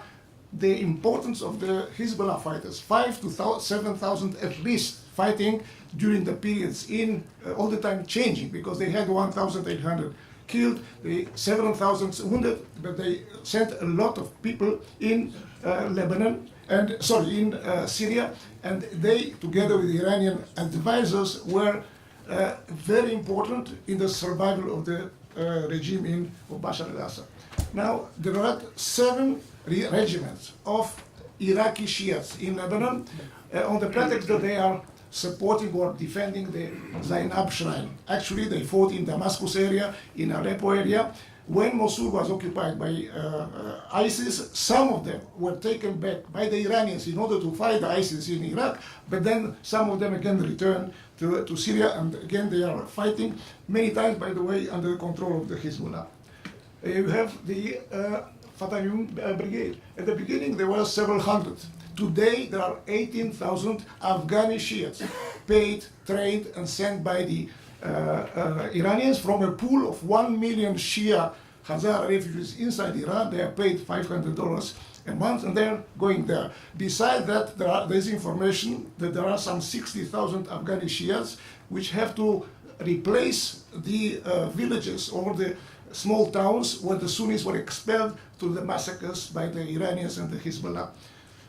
And the same with the Pakistanis. For the moment, you see almost several hundred of Pakistani Shia, or is the Shia, and again, their flag is the globe. They are not fighting there only for the Pakistani Shia or for the Bashar regime. They are fighting for the Iranian influence in the world.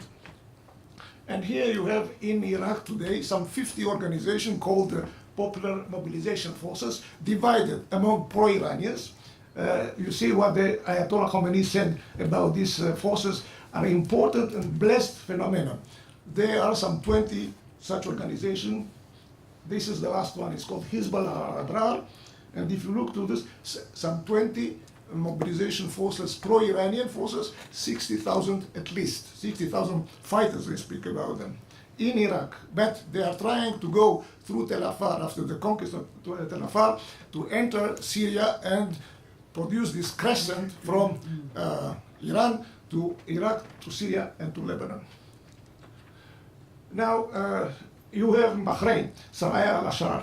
They are also pro-Iranian. They are using also terror, mostly terror, and they are supported by Iraqi Kataib al-Hezbollah, which lately threatened the Bahraini government. If they are fighting against the Shias, they will be supported, and by the way, they are trained by the Iraqi Hezbollah.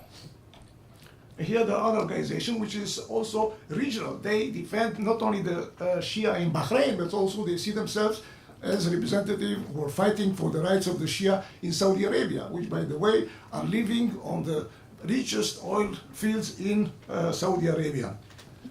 And here are the Houthis. I wrote about the Houthis lately. The Houthis are today the new Hezbollah, because Hezbollah is not a proxy. Hezbollah is a part of parcel of the Iranian regime, because they see the main leader, the spiritual leader, Ayatollah Khomeini. Here you see their flag: death to America, death to Israel, curse upon the Jews, victory for Islam. This is the Khomeini's flag. That's how they present themselves. You see part of the Pasdaran, part of the Hezbollah, and here are the Shias. Ideologically, for the last 4 or 5 years, the Houthis in Yemen have become, as Hezbollah, an ideological pro-Iranian organization.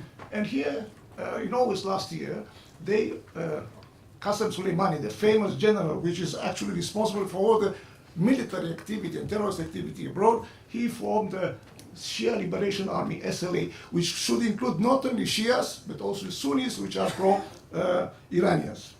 And they should fight all the Arab countries which are opposed to Iranian hegemonic intentions. Now, here is what was discovered in 2002 in the three-border area. Many of those that I think Matt mentioned in the cells that were Barakat cells in. Many of them were former fighters in Lebanon. Many of their families were combatants or leaders in the Hezbollah ranks in Lebanon, because these communities, the Shia Lebanese communities, are formed of many people which during the years left Lebanon and go to South America or to Africa or to East Asia, and they become this infrastructure of this kind of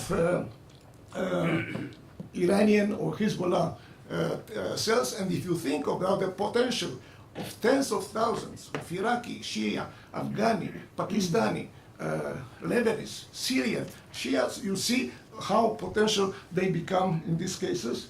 And here you see how they are seen, the Maduro, Nasrallah, and even with the FARC, because FARC, I think Matt also could say something about the FARC operation with Hezbollah through Venezuela. Here we discover in 2006, 4 months before the war second war in Lebanon, a group called Guajira Hezbollah. They began with 6 pages on the website. After 3 months in July, the beginning of the war, second war in Lebanon, they published, you see in August, a threat to put bombs to the Israeli and American interest. And here is the guy, the Venezuelan guy, which tried to put a bomb, a very primitive bomb, to the American embassy, perhaps also Israeli embassy. He's in jail for 10 years, he was in jail, and his leader, by the way, this one, you see this one, he is also in jail, by the way, in very good conditions. He wrote his journal from office of the Venezuelan police, although he must be in jail. And now you have the Quebracho. This is a kind of militant support in Argentina to the Iranian interest. Here is a manifestation against Israel several years ago, but the leader of this organization is today involved in the plan by the Kirchner establishment of the Kirchner presidency to try to reach an agreement with Iran, and the famous indictment by Alberto Nisman, the late Alberto Nisman. Now, in 2012, there was a wave of terrorist attacks against Israel and Jews. But at the same time, we saw that part of those 30 attacks, not all of them appear here. Some of them were foiled by Israeli, by American, and local intelligence, but they also tried to attack in Thailand, in Kenya, and Nigeria, American and British targets, not only Israeli and Jewish targets.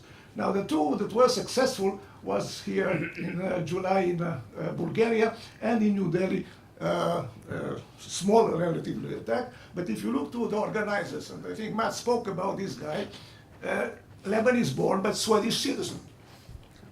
Legitimate, not only did he was a citizen of Sweden, which came specifically for this task in Larnaca. And those which were responsible for the Burgas attack, the airport, which killed 5 Israelis and 1 Bulgarian, had Australian citizenship and Canadian citizenship.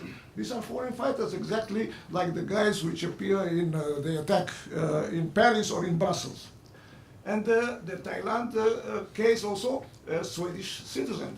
And by the way, they are not afraid in Thailand. They tried it in '84. They tried it late in '98, '99, in 2012, and again in 2014 with French and Filipino passports. Why? Because they know that the Thai government did nothing against the Iranians or against the Hezbollah. The guy which was arrested, by the way, the Iranian guy, which was arrested in 1984, condemned to death by the highest court in Thailand, was liberated after 4 years under Iranian pressure. The same, by the way, happened with India. The guy which was responsible in India for the attack against our diplomat, he was liberated. There were manifestations in India against his arrest. And 2 weeks after the attack, the Indians went to Iran to buy more oil from Iran. And this is the last, you found the Lebanese national, Muhammad Ahmadari in Peru. And look, I think Joseph spoke about it, look, the kind of organization or community of Muslims which are converted to Islam under the leadership of Indian local leaders, and look how they present themselves, you see, with this kind in the background, which are representatives of Iranian culture influence in Latin America. And this is how the Iranians see themselves, not only, as I said, as a global power, as a huge power, a global fist after the nuclear agreement. That's how Khomeini, on his website, presented Iran force. Thank you.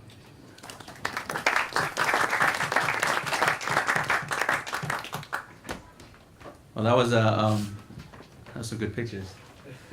It's funny because after the strategic messaging behind a lot of that stuff that you're seeing, I think is very important and often lost upon the audiences. And after the election in 2016, now President Donald Trump, the Iranians actually sent an informal communique to a lot through their culture centers throughout most of Latin America, and essentially the message was, as the United States builds a wall, Iran's going to build a bridge, and that was the way they were trying to make. That was the way they were trying to make their.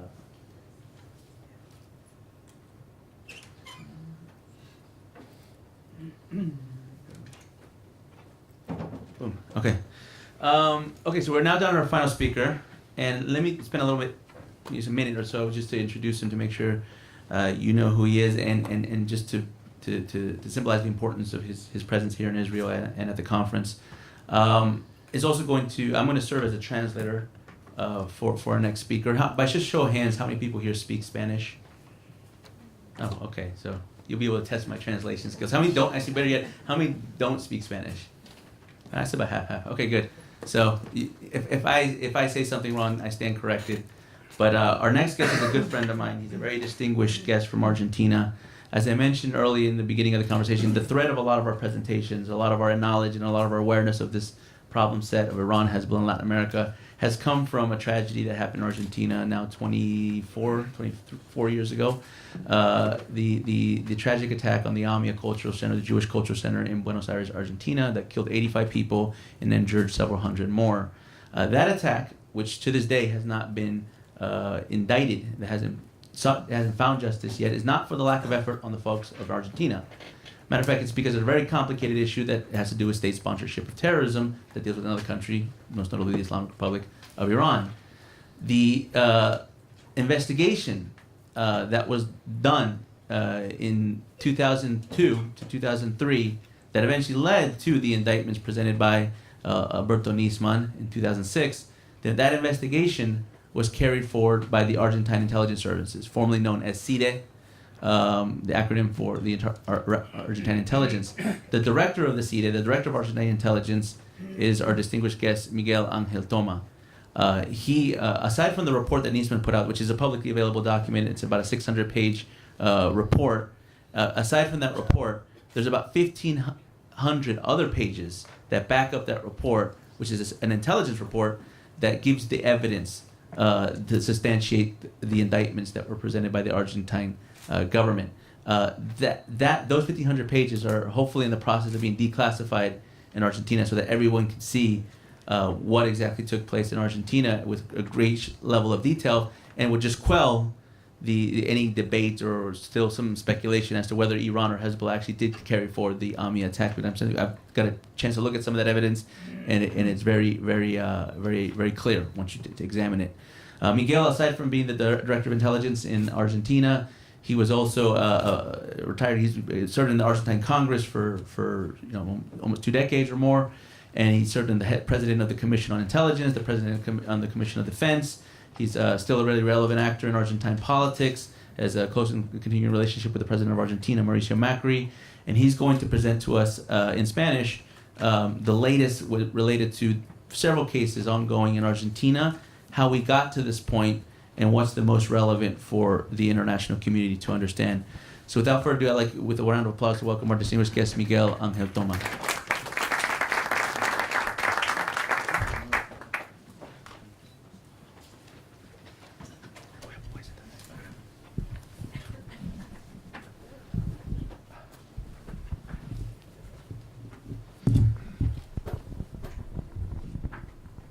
Thank you very much. I go to speak in Spanish because my English is not very good.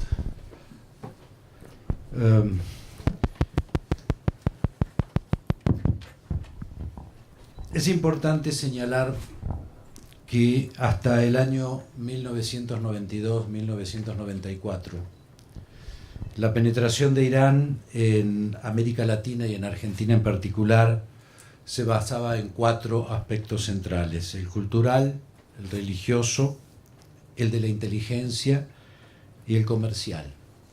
It's important to notice that up until 1994, the Iranian penetration in Latin America it was characteristic of four distinct levels: cultural, religious. ¿Cuáles son los? Inteligencia comercial. Cultural, religious, intelligence, and Comercial. commercial.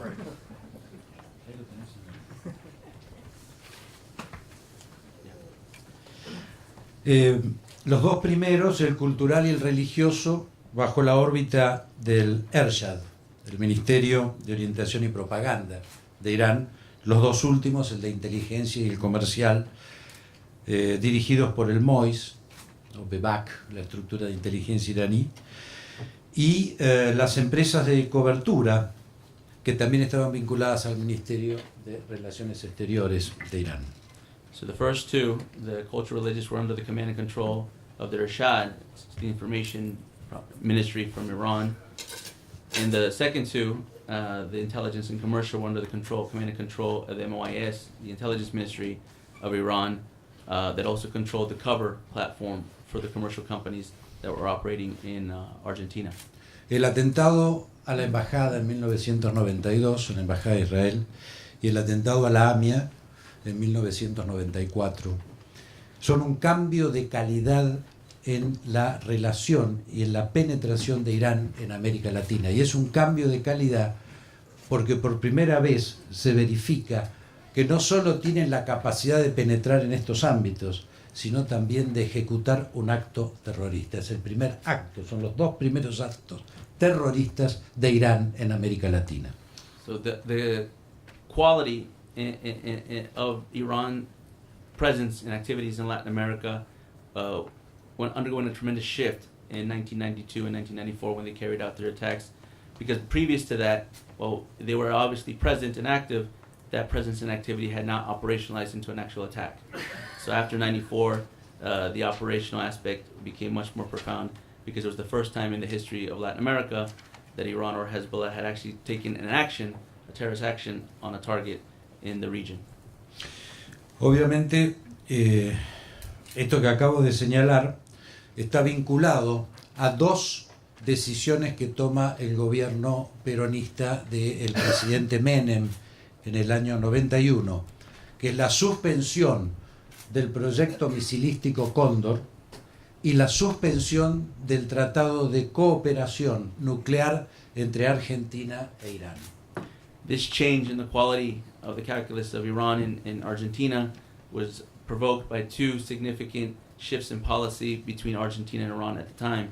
The first was the cancellation of the military cooperation on a missile program between Argentina and Iran that was called the Condor missile program. It's a ballistic missile program of Argentina. And the second was the cancellation of a nuclear cooperation agreement that was done between Iran and Argentina, Argentina being a very relevant, one of the only two nuclear powers in the region at the time. Como un dato interesante, cabe señalar que la suspensión del Tratado de Cooperación Nuclear significó exactamente 15 años de demora en el desarrollo del proyecto nuclear iraní. The suspension of the nuclear program, or the suspension of the nuclear cooperation between Argentina and Iran, 1994 at the time, was to the T of 15 years after the Iranian nuclear development program began. A partir de ese momento, en América Latina comienzan a producirse una serie de cambios políticos que son muy importantes señalar. En primer lugar, la aparición en Venezuela del comandante Hugo Chávez como presidente de la República, y en enero del 2006 la aparición de Evo Morales como presidente de Bolivia, de manera que estos dos elementos, sumados a que en este periodo 1994-2000, siglo XXI en adelante, es el periodo de mayor potencia y desarrollo de las FARC en Colombia. This period of change post-1994 in Argentina was symbolized by the shift in the political map of Latin America, particularly into the 21st century, most notably by the rise to the presidency in Venezuela of Hugo Chavez in 1999, the assumption to the presidency of Evo Morales in Bolivia in 2006, and also by the increase or the explosion of the FARC in Colombia, pretty much throughout the first decade in the 21st century, from 2000 to 2010.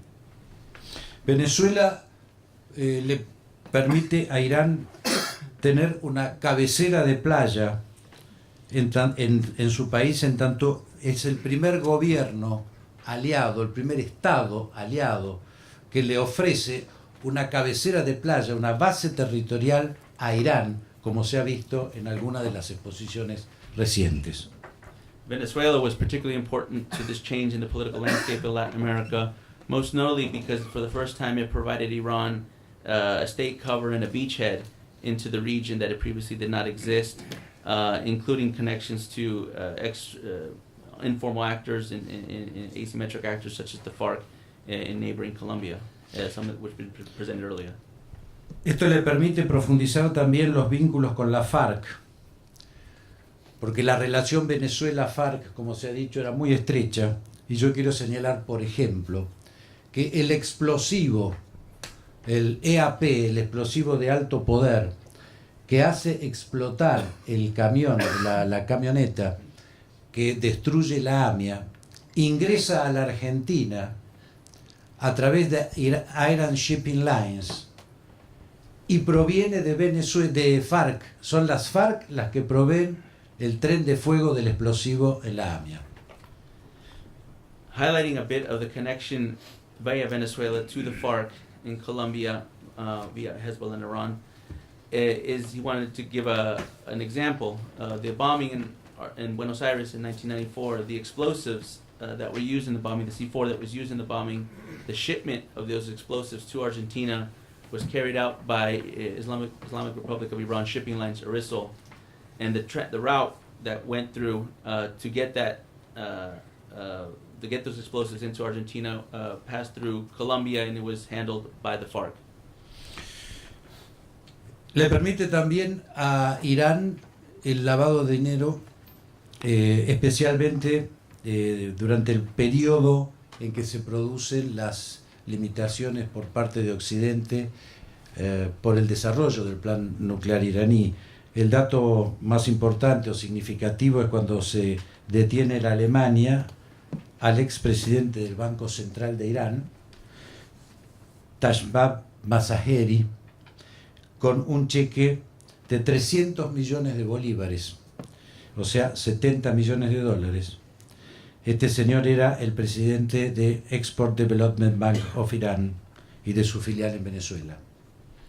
One of the capabilities that Venezuela has provided Iran over time, which we have seen in previous presentations, is the ability to move their money to and from the Western Hemisphere, highlighted most notably by a case that happened not too long ago, an arrest or detention that was made in Germany of the former president of the Iranian Central Bank, who was caught with, I believe, 200 million bolivares, which is, I don't know how much in dollars, it's not much.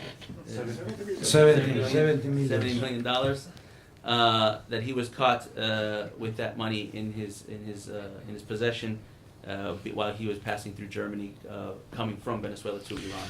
No menor es la importancia que tiene el presidente Chávez en la relación con la presidente Cristina Fernández de Kirchner, porque es Hugo Chávez quien convence e intenta convencer a la presidenta Cristina Fernández de la continuidad del plan de cooperación nuclear entre Argentina e Irán, que es precisamente el antecedente que determina la constitución del memorándum de entendimiento de entre Irán y Argentina, que básicamente perseguía por parte de Irán dos cosas: la suspensión de las alertas rojas del FBI sobre los acusados de volar la AMIA, y segundo, la reconstitución del acuerdo del intercambio tecnológico nuclear. The Venezuelan government, particularly through the leadership of the late Hugo Chavez, also rekindled diplomatic relations with several Latin American countries, most notably the government of Argentina under the former regime of Cristina Fernández de Kirchner. Hugo Chavez rekindled that relationship by reestablishing Iran's presence in Argentina with the direction of two specific strategic objectives. The first was to remove or have the Argentine government work to remove the Interpol red notices that were established over 5 Iranian officials for their involvement in the Amia bombing of 1994. And the second strategic objective was to reestablish the nuclear cooperation that was canceled prior to the 1994 bombing, to be able to get Argentine nuclear technology transferred to Iran. En el caso de Bolivia, hay antecedentes que realmente nos preocupan a los argentinos de manera importante en dos niveles. El primero, a través de la visita que hace a la ciudad de La Paz en el año 2011 Ahmad Bahidi. Ahmad Bahidi, en su momento el ministro de Defensa, en aquel momento de Irán, es uno de los principales decisores y ejecutores del atentado contra la AMIA. Ahmad Bahidi era miembro del Consejo Supremo de Seguridad iraní cuando el 14 de agosto de 1993 a las 16:30 horas en la ciudad santa de en Masad, en la ciudad santa de Masad, se decide ese día y a esa hora, en ese lugar, el atentado a la AMIA. Y es en aquel momento el coronel Ahmad Bahidi, jefe de la inteligencia iraní, quien propone que sea la AMIA y en la Argentina el atentado que se lleva a cabo un año después. Moving to Bolivia, one of the incidents of most concern to the Argentine government, current Argentine government, to Argentine authorities, it was the visit in 2011 by then Defense Minister Ahmad Bahidi to La Paz and Santa Cruz in Bolivia, violating his Interpol red notice and escaping or evading the arrest warrants that are set out for him for his involvement in the Amia attack. His specific involvement in the Amia attack was at a very high level. He was a member of the Iranian National Security Council at the time, and at 4 o'clock on August 14th, 1983, in Mashhad, Iran, he was involved in the decision to carry out the attack against Argentina, and was specifically responsible for the identification or the approval of the targets, which were to specifically authorize the targets of the Amia Cultural Center to be bombed a year later. Casualmente, en 2011, comienza los contactos entre el canciller argentino Héctor Timerman y su par, el canciller iraní Akbar Salehi, en Alepo, que es el antecedente inmediato de la constitución del memorándum de entendimiento. Casualmente, esta relación comienza poco tiempo después de la visita de Bahidi a Bolivia, y se verifica un fuerte intercambio a partir de ese momento entre la Cancillería boliviana y la Argentina, y muchas conversaciones, incluso un encuentro entre la presidenta Cristina Fernández de Kirchner y Evo Morales. Shortly after the visit of Ahmad Bahidi to Bolivia in 2011, this coincides with a very high-level meeting between the then Foreign Minister of Argentina, Hector Timerman, and the then Foreign Minister of Iran, Ali Akbar Salehi, in Aleppo, Syria, which is the origin of the memorandum of understanding that was signed 2 years later between Iran and Argentina, that was intended to whitewash Iran's involvement in the Amia attack. This meeting, both this meeting in Aleppo, Syria, that led to that diplomatic relations, a rekindling of diplomatic relations, along with the visit of Bahidi to Bolivia, signified a closeness of relationships between the Bolivian government and the Argentinian government that was represented by high-level meetings between the then president of Argentina, Cristina Fernández de Kirchner, and the president of Bolivia, Evo Morales. A partir del 2011, la embajada iraní en Bolivia pasa a tener 198 miembros. la embajada iraní en Bolivia pasa a tener 198 miembros, cuando normalmente, por ejemplo, la de Madrid tiene 20 oficiales, Irán. 192 en Bolivia, no es un dato menor. At this same time, 2011, moving into 2012, July 2012, the newspaper in Spain, El País, reported that Iran, the diplomatic mission of Iran in La Paz, Bolivia, had no fewer than 192 members, diplomatic representatives, in its embassy in La Paz. It's 192 diplomats in La Paz. By comparison, the Spanish government, which has a much longer continuing relationship with Bolivia, only had no fewer than 20. So Iran had more than 6 times that number of officials in Bolivia, which is not a minor data point. El último dato que quiero señalar respecto de Bolivia y que lo voy a relacionar con los movimientos indigenistas en el Cono Sur, es que en agosto del 2016, Evo Morales, en el Día Internacional de los Pueblos Indígenas, propone convertir a Bolivia en la capital latinoamericana de los movimientos indigenistas y sociales antiimperialistas en América Latina. Y estaba presente en la reunión donde Evo Morales anuncia eso el embajador de Irán, que adhiere fuertemente a esa iniciativa y que además anticipa el apoyo de Irán a ese tipo de movimientos. The last data point I'd like to mention in relation to Bolivia is more recent. Last year in August of 2016, which is also the August 6th is the independence anniversary independence of Bolivia. Evo Morales on the International Day of Indigenous Movements in Bolivia, during a speech, mentioned that Bolivia is now going to be the Latin American leader of socialist, anti-imperialist movements from throughout the region. Present at that meeting and under close acknowledgement was the Iranian ambassador to Bolivia, our ambassador in La Paz. Hago esta referencia porque voy a instalar ahora una preocupación muy fuerte que tenemos en Argentina y en Chile también, pero que puede extenderse al resto de América Latina, que es la operación de Irán sobre los movimientos indigenistas, que en el caso de Argentina, por ejemplo, intentan constituir un estado indígena en la Patagonia, reivindicando la antigua posesión de aborígenes mapuches en esa zona.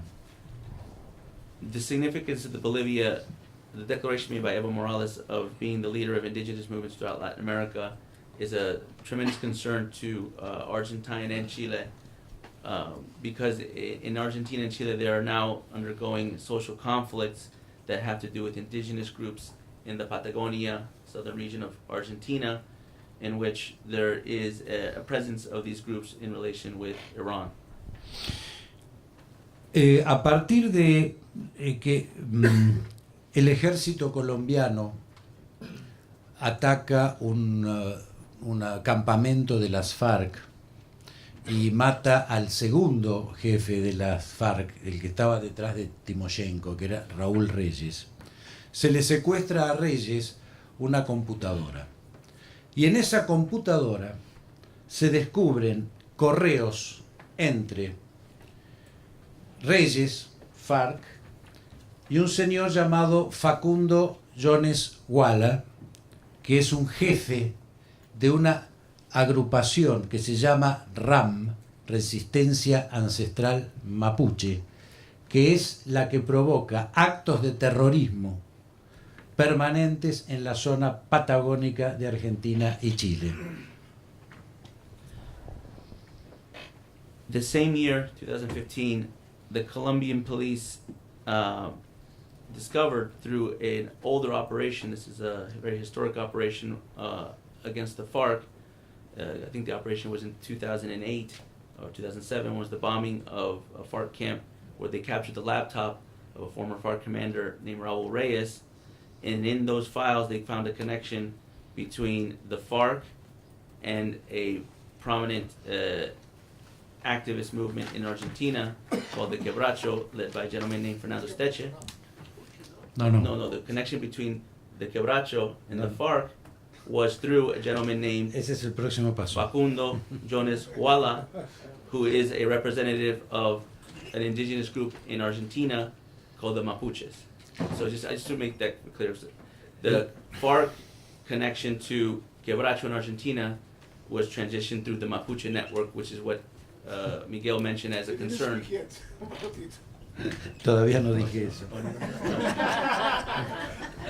Bueno, como acaba de decir Joseph, en la misma computadora estaban también mails entre Jones Wallace y Fernando Steche.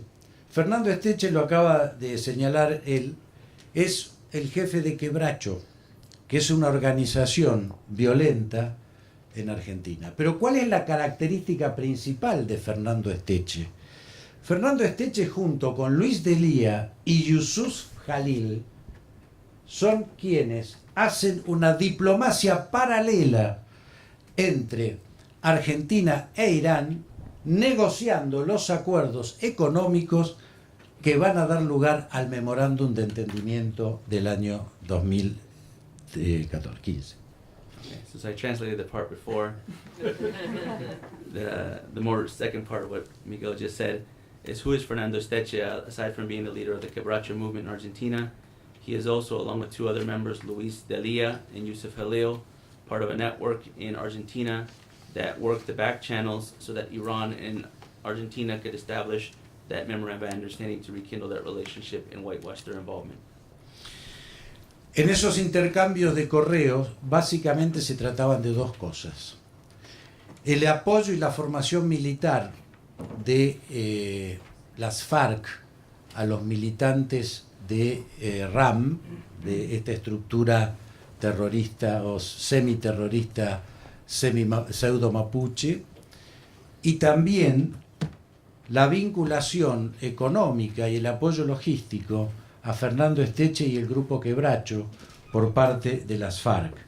Steche, Delía y Quebracho y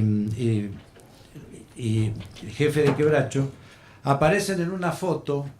No tuve tiempo de poder hacer el PowerPoint.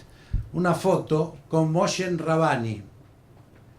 Steche, Delía es un jefe piquetero, es un activista violento en Argentina, y Moshen Rabbani en Irán. The significance of the FARC connection to the RAM, the Mapuches in Argentina and Chile, and the FARC connection to the Quebracho in Argentina, or the leader of the Quebrachos, and Fernando Steche, is symbolized by the continuing connection between, a continuing relationship between these actors, Fernando Steche, Luis Delia, who is a political activist in Argentina, and Moshen Rabbani, who we've referenced in previous. Moshen. That's gonna be difficult for me. I'm Moshen. gonna call him Rabbani. Excuse me. Moshen. And Rabbani, through that picture that he showed. Bueno, es interesante señalar, para entrar ahora en una suerte de update de la situación de la denuncia de Alberto Nisman, que en la denuncia de Nisman, Steche, Delía y Rabbani son personajes centrales de la acción de encubrimiento en la que están acusados Cristina Fernández de Kirchner, el canciller Timmerman y varios funcionarios más del gobierno de aquel momento. Delia, Steche, and Rabbani, the actors that Miguel mentioned, are essential at this moment in Argentina in a case that was presented by Alberto Nisman prior to his death, that presented a criminal cover-up of the Argentine-Iran relationship that was covering up the AMIA bombing, trying to provide some level of impunity to Iran. And these three actors, Rabbani, Steche, and Delia, were principal to that negotiation.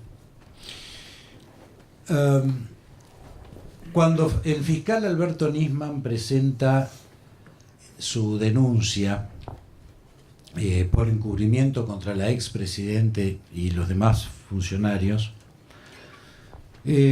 incluye una muy fuerte cantidad de pruebas documentales y de cientos de escuchas, de horas de escuchas telefónicas entre estos personajes que acabo de señalar y Rabbani, pero también con otros funcionarios, especialmente vinculados a la energía en Irán, porque lo que buscaba el gobierno argentino de aquella época era también petróleo para satisfacer la crisis energética, e Irán obviamente tenía dos finalidades: utilizar al gobierno argentino de la misma manera en que estaba utilizando a Venezuela y a Bolivia, y al mismo tiempo volver a rehacer el proyecto de cooperación nuclear.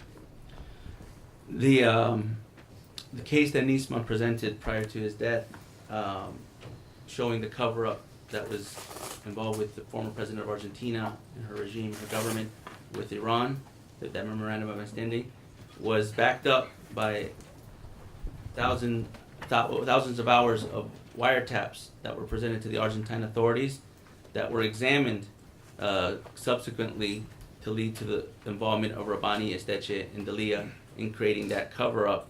And when look at that relationship that was being rekindled between Argentina and Iran, it fundamentally had two big objectives. On the behalf of Argentina, it was to look at getting access to Iranian oil, Iranian energy industry, to be able to get a business sweetener so that they could help their energy sector in Argentina. But on behalf of Iran, they were looking to establish a greater presence, much as had they done in Venezuela and Bolivia, but it was also, most importantly, to rekindle the nuclear cooperation that had been discarded prior to the Amia bombing in the early 90s. Casualmente, luego de presentar su denuncia, Alberto Nisman aparece muerto en su casa en Puerto Madero, en Buenos Aires, justo el día anterior a que Nisman se presentara ante el Congreso argentino para desarrollar en un hearing toda la información y agregar más elementos que aquellos que ya estaban presentes en la denuncia judicial. The indictment or the criminal complaint that Nisman presented prior to his death was going to be presented at the Argentine Congress the day after he was found dead in his apartment in Puerto Madero, a neighborhood in Buenos Aires, Argentina. The criminal complaint that he presented and the evidence that he presented was just the beginning of a strategy that he was going to implement, where he was going to reveal additional information on Iran's presence and activities in that country that he didn't get to do, obviously, because he was killed the day before. La complicidad entre el gobierno argentino, Venezuela e Irán determina que esa denuncia que presenta Nisman es rápidamente rechazada por la justicia por presión del gobierno en 30 días, lo cual no da ni siquiera tiempo material para que la justicia pueda leer, el juez de la causa pueda leer y escuchar todas las escuchas, lo cual demuestra claramente la decisión política del gobierno de aquel momento de anular definitivamente esa denuncia. The evidence that was being presented of the nexus between Venezuela, Argentina, and Iran, that was the basis of Nisman's case, his criminal complaint against the Argentine government for offering impunity to Iran, was quickly dismissed after his death. In less than 30 days after his death, that case was dismissed from the Argentine courts, which obviously in 30 days does not give the amount of time necessary to go over thousands of hours of evidence and wiretaps, which signifies a political decision made on behalf of the Argentine government to essentially get rid of that case and get it out of the judicial system of Argentina. Finalmente quiero señalar lo siguiente. El cambio de gobierno que se produce en la Argentina permite que un grupo de fiscales, el fiscal Policita y el fiscal Germán Moldes, puedan retomar la causa, desarchivar la causa, profundizar en todos los elementos de prueba que había presentado Alberto Nisman y volver a pedir frente a un nuevo juez que se ha hecho cargo de la causa, porque ha cambiado el juez, el pedido de indagatoria, que es el inicio del proceso penal en Argentina, de la presidente Cristina Fernández, de Timerman, de Steche, de Delia, de Yusuf Jalil, que es el que ocupa el lugar de Rabani en la relación del manejo de la comunidad islámica en Argentina, y muy probablemente el juez Bonadío, que es quien hoy tiene la causa, a pedido de estos dos fiscales, indague a todas estas personas a partir del mes de octubre, y yo estoy en condiciones de anticiparles que 3 de ellos al menos, lo cual es muy importante, Esteche, Delia y Yusuf Jalil, van a ser detenidos en Argentina. The change of government in Argentina in 2015 from the Cristina Kirchner government to the current Mauricio Macri government symbolized a significant change in this legal case related to Nisman's previous criminal complaint against the previous Argentine government. That change, most significantly, was in the change of the prosecution team that was indicting that case. The change of the prosecution team successfully reopened Nisman's most recent indictment against the former Argentine government, where he officially accused the former Argentine president, the former Argentine foreign minister, and the individuals that Miguel had referenced, Fernando Steche, Luis Delia, and Yusuf Jalil. And the presiding judge over that case, which also changed, Judge Bonadino, has recently asked the prosecution to initiate the judicial process and judicial proceedings to go after these three of these 5 actors, Esteche, Delia, and Jalil. And Miguel Toma is able to announce here at the conference that in October of this year, next month, that it's likely that the 3 of those actors, Delia, Esteche, and Jalil, will be detained by the Argentine authorities on the basis of the evidence that was presented by Nisman prior to his death. Very short, the last question. En el año 2015, la presidenta Cristina Fernández de Kirchner le da la orden a la estructura de inteligencia argentina que deje de cooperar en la investigación de Alberto Nisman.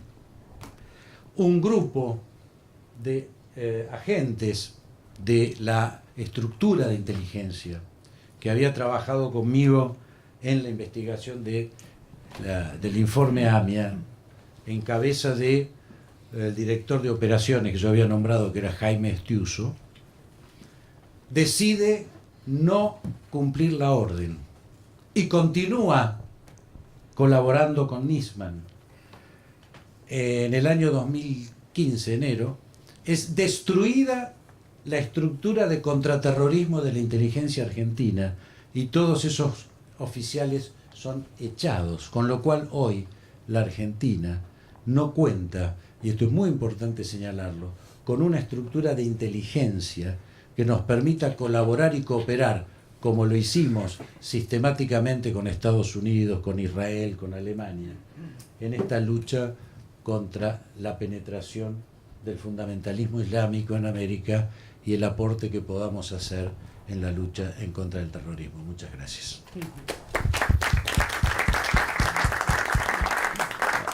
I'll translate his final point. About half of you probably picked that up because you speak Spanish, but the final point, and I'll just ad lib and I'll summarize it. One of the most important elements right now in the counterterrorism fight in Latin America and what the current Argentine government is dealing with is the intelligence deficit that was created by the transition from Kirchner to the current president Mauricio Macri.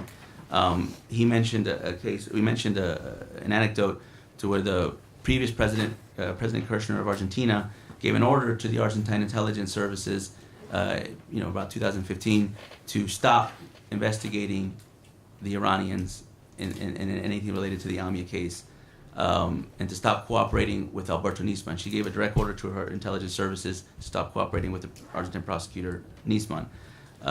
People that he had worked with previously when he was director, along with individuals that were involved in the counterterrorism division of Argentine intelligence, ignored that order. Most notably the former director of operations, Jaime Antonio Horacio Estucio, and continued to cooperate with Alberto Nisman even though their president had told them to stop. And that led to, subsequently, the month prior to Alberto Nisman's death in December 2014, to the complete dissolvement of the Argentine intelligence services, which has a new name. It's no longer called CIDE, it's now called AFI, Agencia Federal de Inteligencia, Federal Intelligence Agency. But that transition to this new intelligence service in Argentina lost the tremendous human capital of counterterrorism knowledge that had been built up over time since the AMI attack. And that's the biggest challenge that the Argentine government's wrestling with when they look at the rise of Islamic extremism, not just Hezbollah in Iran, but also ISIS and other groups that are operating in Latin America, is they have an intelligence blind spot because of the loss of the human capital and knowledge created by those movements of the former Argentine president. So we, with that, have culminated a tremendous amount of information and knowledge. I don't know how much time we have for actual questions and answers. Not a lot. We may have time for one or two. But before we do that, I just want to take the time, just before we're all going to probably rush out of here for lunch, to especially to thank the speakers. We all come from far away. Some of us from very far away, from Washington, from Spain, from Argentina. Your knowledge and your wisdom that you've imparted upon the audience, which is being recorded, I think will last through time, and hopefully we get to have these discussions more and more. I also like to thank Liz Isco for her tremendous help throughout this entire conference, Dr. Carmon, my fellow co-chair, for putting this together, and my colleagues. One quick announcement. The wiretaps that me and Miguel have worked on this, the wiretaps that he was referencing to that Nisman had presented were made public after his death in March 2015, of which my team analyzed about 40% of those wiretaps, which is represented, the analysis is represented in this report. Copies of this report with my colleague in the back, Rachel Achero, with my other colleague in the back, E.J. Kimball, so feel free to pick up that report prior to leaving the workshop here today. And with that, I think we have time for maybe one or two questions. What I'm going to do is I'm going to take a round of three questions.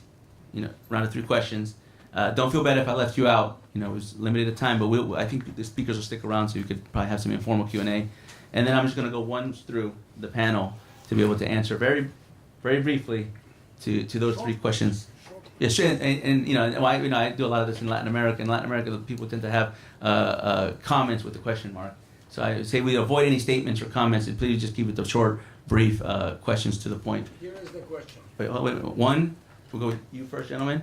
Two, and then our gentleman in the back.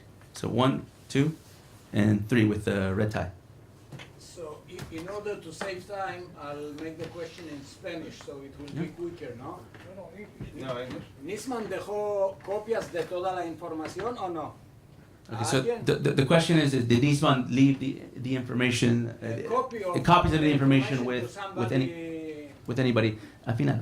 Okay. Or gentlemen, sir? I'm sorry. Yeah. Is Iran and Hezbollah endgame in Latin America is to Islamize the continent in a few centuries? Is that their endgame? All right. Question number 2, and finally, no? I'm sorry. Do we have a third question, sir? Sir, from studies, are you getting me, sir? Can you get me? I think from studies, there is this saying that that terrorism in one part of the country can affect or can snowball into terrorism in another part of the country. Now, my question is this: is it possible to end terrorism in the world? If yes, how? If no, why? This is a very That's a question. That's a question for I think a very big discussion. Maybe we can have this discussion informally. We have one more question that's related to Iran and Hezbollah, and what we talked about in the panel. The gentleman in the back. What's going to happen given the protests in Venezuela, and how will Iran be able to exploit the violence and chaos in Venezuela? Okay. So I'm gonna reiterate the 3 questions, and I'll give our panelists to answer. Obviously, some are probably more directed to others than, and obviously the Nisman probably most to Miguel Toma. The 3 questions are: is Nisman have copies? Did he leave any copies with anybody? The second question was: is Islamization of Latin America the goal of Iran and Hezbollah in the region? And the third question is: what's going to happen with the Venezuelan protests? Is there a factor related to what we discussed with Iran? So I'm just going to start with Misael, and probably the last question is most directed to you, and then just move down the line. You can use, there's microphones, I think, on your table. You hear me? Yeah. Maybe you could address the last question as to what's going to happen with the Venezuelan protests. Yeah. Well, regarding to your question, I think the violence happening now there is like a mix of a lot of things. A lot of teams getting together, drug trafficking, Iranian penetration in Latin America. So it's like you have a mix of all evil. So that could reach a lot of bad things in all over the world. Now I could prove that there is a strong effect of what is happening in Venezuela in Europe because of the laundry money, because of the drug trafficking, because a lot of things happening there. A lot of people talk about the 3 borders frontier, but actually I think now Venezuela is a whole state that allowed to do any kind of wrong things. So why do you focus in a border that might be controlled for a lot of nations if you have a whole country with an army, with a political system, and with a lot of embassies in all over the world to harbor terrorism, smuggling, laundry money, and all wrong things. Thank you. Elon? Nothing on Venezuela, but I can tell you this, sort of the question of the Iranian endgame. I think the numbers don't bear out sort of anything resembling a coherent Iranian strategy to proselytize, to convert, right? Latin America is 97% Catholic. It's not a reasonable strategy. What is a reasonable strategy is to move from sort of a limited approach, which is what Ahmadinejad had. Ahmadinejad's approach was basically, America, you come to our region, so we'll come to yours. And as part of that process, it wasn't just political involvement, but also the creation of an operational capability with regard to the ability to make contacts with sub-state groups, be able to move operatives in and out of the region. We sort of saw that manifested in a number of fairly concrete ways. I think we are now in a new phase where the Iranians, I'm not sure the Iranians know exactly what they are credibly able to achieve in the near term in Latin America, but they know that they can achieve more than they have been able to before because of the political volatility of what's happening in South America especially, but also because of the additional resources that they can bring to bear to work along these lines of attack. Intelligence penetration, cultural penetration, political and economic engagement in a way that they haven't really been able to do before. If it was defensive before, I think it's something more than being defensive now. And just one quick thing just to add that, because Iran understands the demographics and understands the religious shift in, obviously the popes from Argentina, the 90% the Catholic, their strategy has been, I've seen less than a proselytization and more as an ecumenical approach to targeting different populations in Latin America. If they can over time convert, they go for that. But in the absence of being able to convert, they also look to work with Catholic communities, indigenous communities, in a way that is more relevant to Latin American audience. So, Kate. Thank you. I think I agree with what a lot of Ilan said. I think that as I mentioned in my presentation, that there are a few signs that Iran continues to pursue the commercial and financial relationships that they kind of messaged they were going to at the end of the JCPOA. I think they have a lot of other areas in the world, such as Europe, that they're trying aggressively to reestablish those relationships in. But given the volatility and the tendency to exploit, undergoverned and underregulated areas, that I think what activity there may be, we may not see it, would not likely be as visible, but something that we need to be aware could happen. Matt? I'll just agree with what everybody said before, with the caveat that in the first years after the founding of the Islamic Republic of Iran, there were some who really did have a much broader idea of bringing Shia Islam to far-flung corners of the world. And I can't remember if it was Argentina, it might have been, or someone else, I have it in the book, where they actually at one point found, in a safe house, found a map where at least someone had this idea of starting and moving north, and who knows what they really meant by it, but it was an idea of proselytizing. And I think it was from the very early years, in the early 1980s, and I think that that kind of perspective has gone by the wayside. But it was reflective of what the Islamic Republic of Iran thought it could do in the first years after the revolution. And Miguel, maybe you could answer the first question, I'm sorry, on if Nisman left any of his materials with other folks. Argentina. Comment? I think the Iranians have on the religious level two goals. One is to convert elite people. I see some intellectuals in Argentina, in Mexico, that converted, and they are used in order to influence populations for the pro-Iranian, goals. And the second is to convert Sunnis in Latin America to Shias, like they do, by the way, now inside Syria and even in the Gaza Strip. Yo voy a traducir de Nisman. Bueno, pregunta en español. Le contesto en español. Dale. No era necesario que Alberto... Micrófono para la cámara. No era necesario que Alberto Nisman tuviera una segunda copia de sus elementos. Puede ser que la haya tenido, no lo sé. Pero lo importante es que todos los elementos probatorios que se requieren para condenar a Cristina Fernández, a Jacobo Timerman, a Esteche, a Delía, a Yusuf Khalil y 20 funcionarios más, están todas contenidas en la denuncia que presentó originalmente. El problema es que por la decisión política del gobierno de Cristina Fernández ni siquiera fue leído. El juez la archivó en el acto. Cuando cambia la situación política y los jueces y los fiscales no tienen las manos atadas, profundizan en lo que presentó Nisman. Y con esos elementos hay más que suficiente para pedir su indagatoria y para que por lo menos muchos de ellos terminen presos, incluido en el tiempo, desde mi análisis de la documentación, también la presidenta Cristina Fernández. So it's just, in a summary, he said that he doesn't know if Nisman left his evidence with anybody else, but it's not necessary. All the evidence that was presented is more than sufficient to indict the individuals that were involved, not just in the AMIA, but in the cover-up, even including potentially the former Argentine President, Cristina Fernández de Kirchner.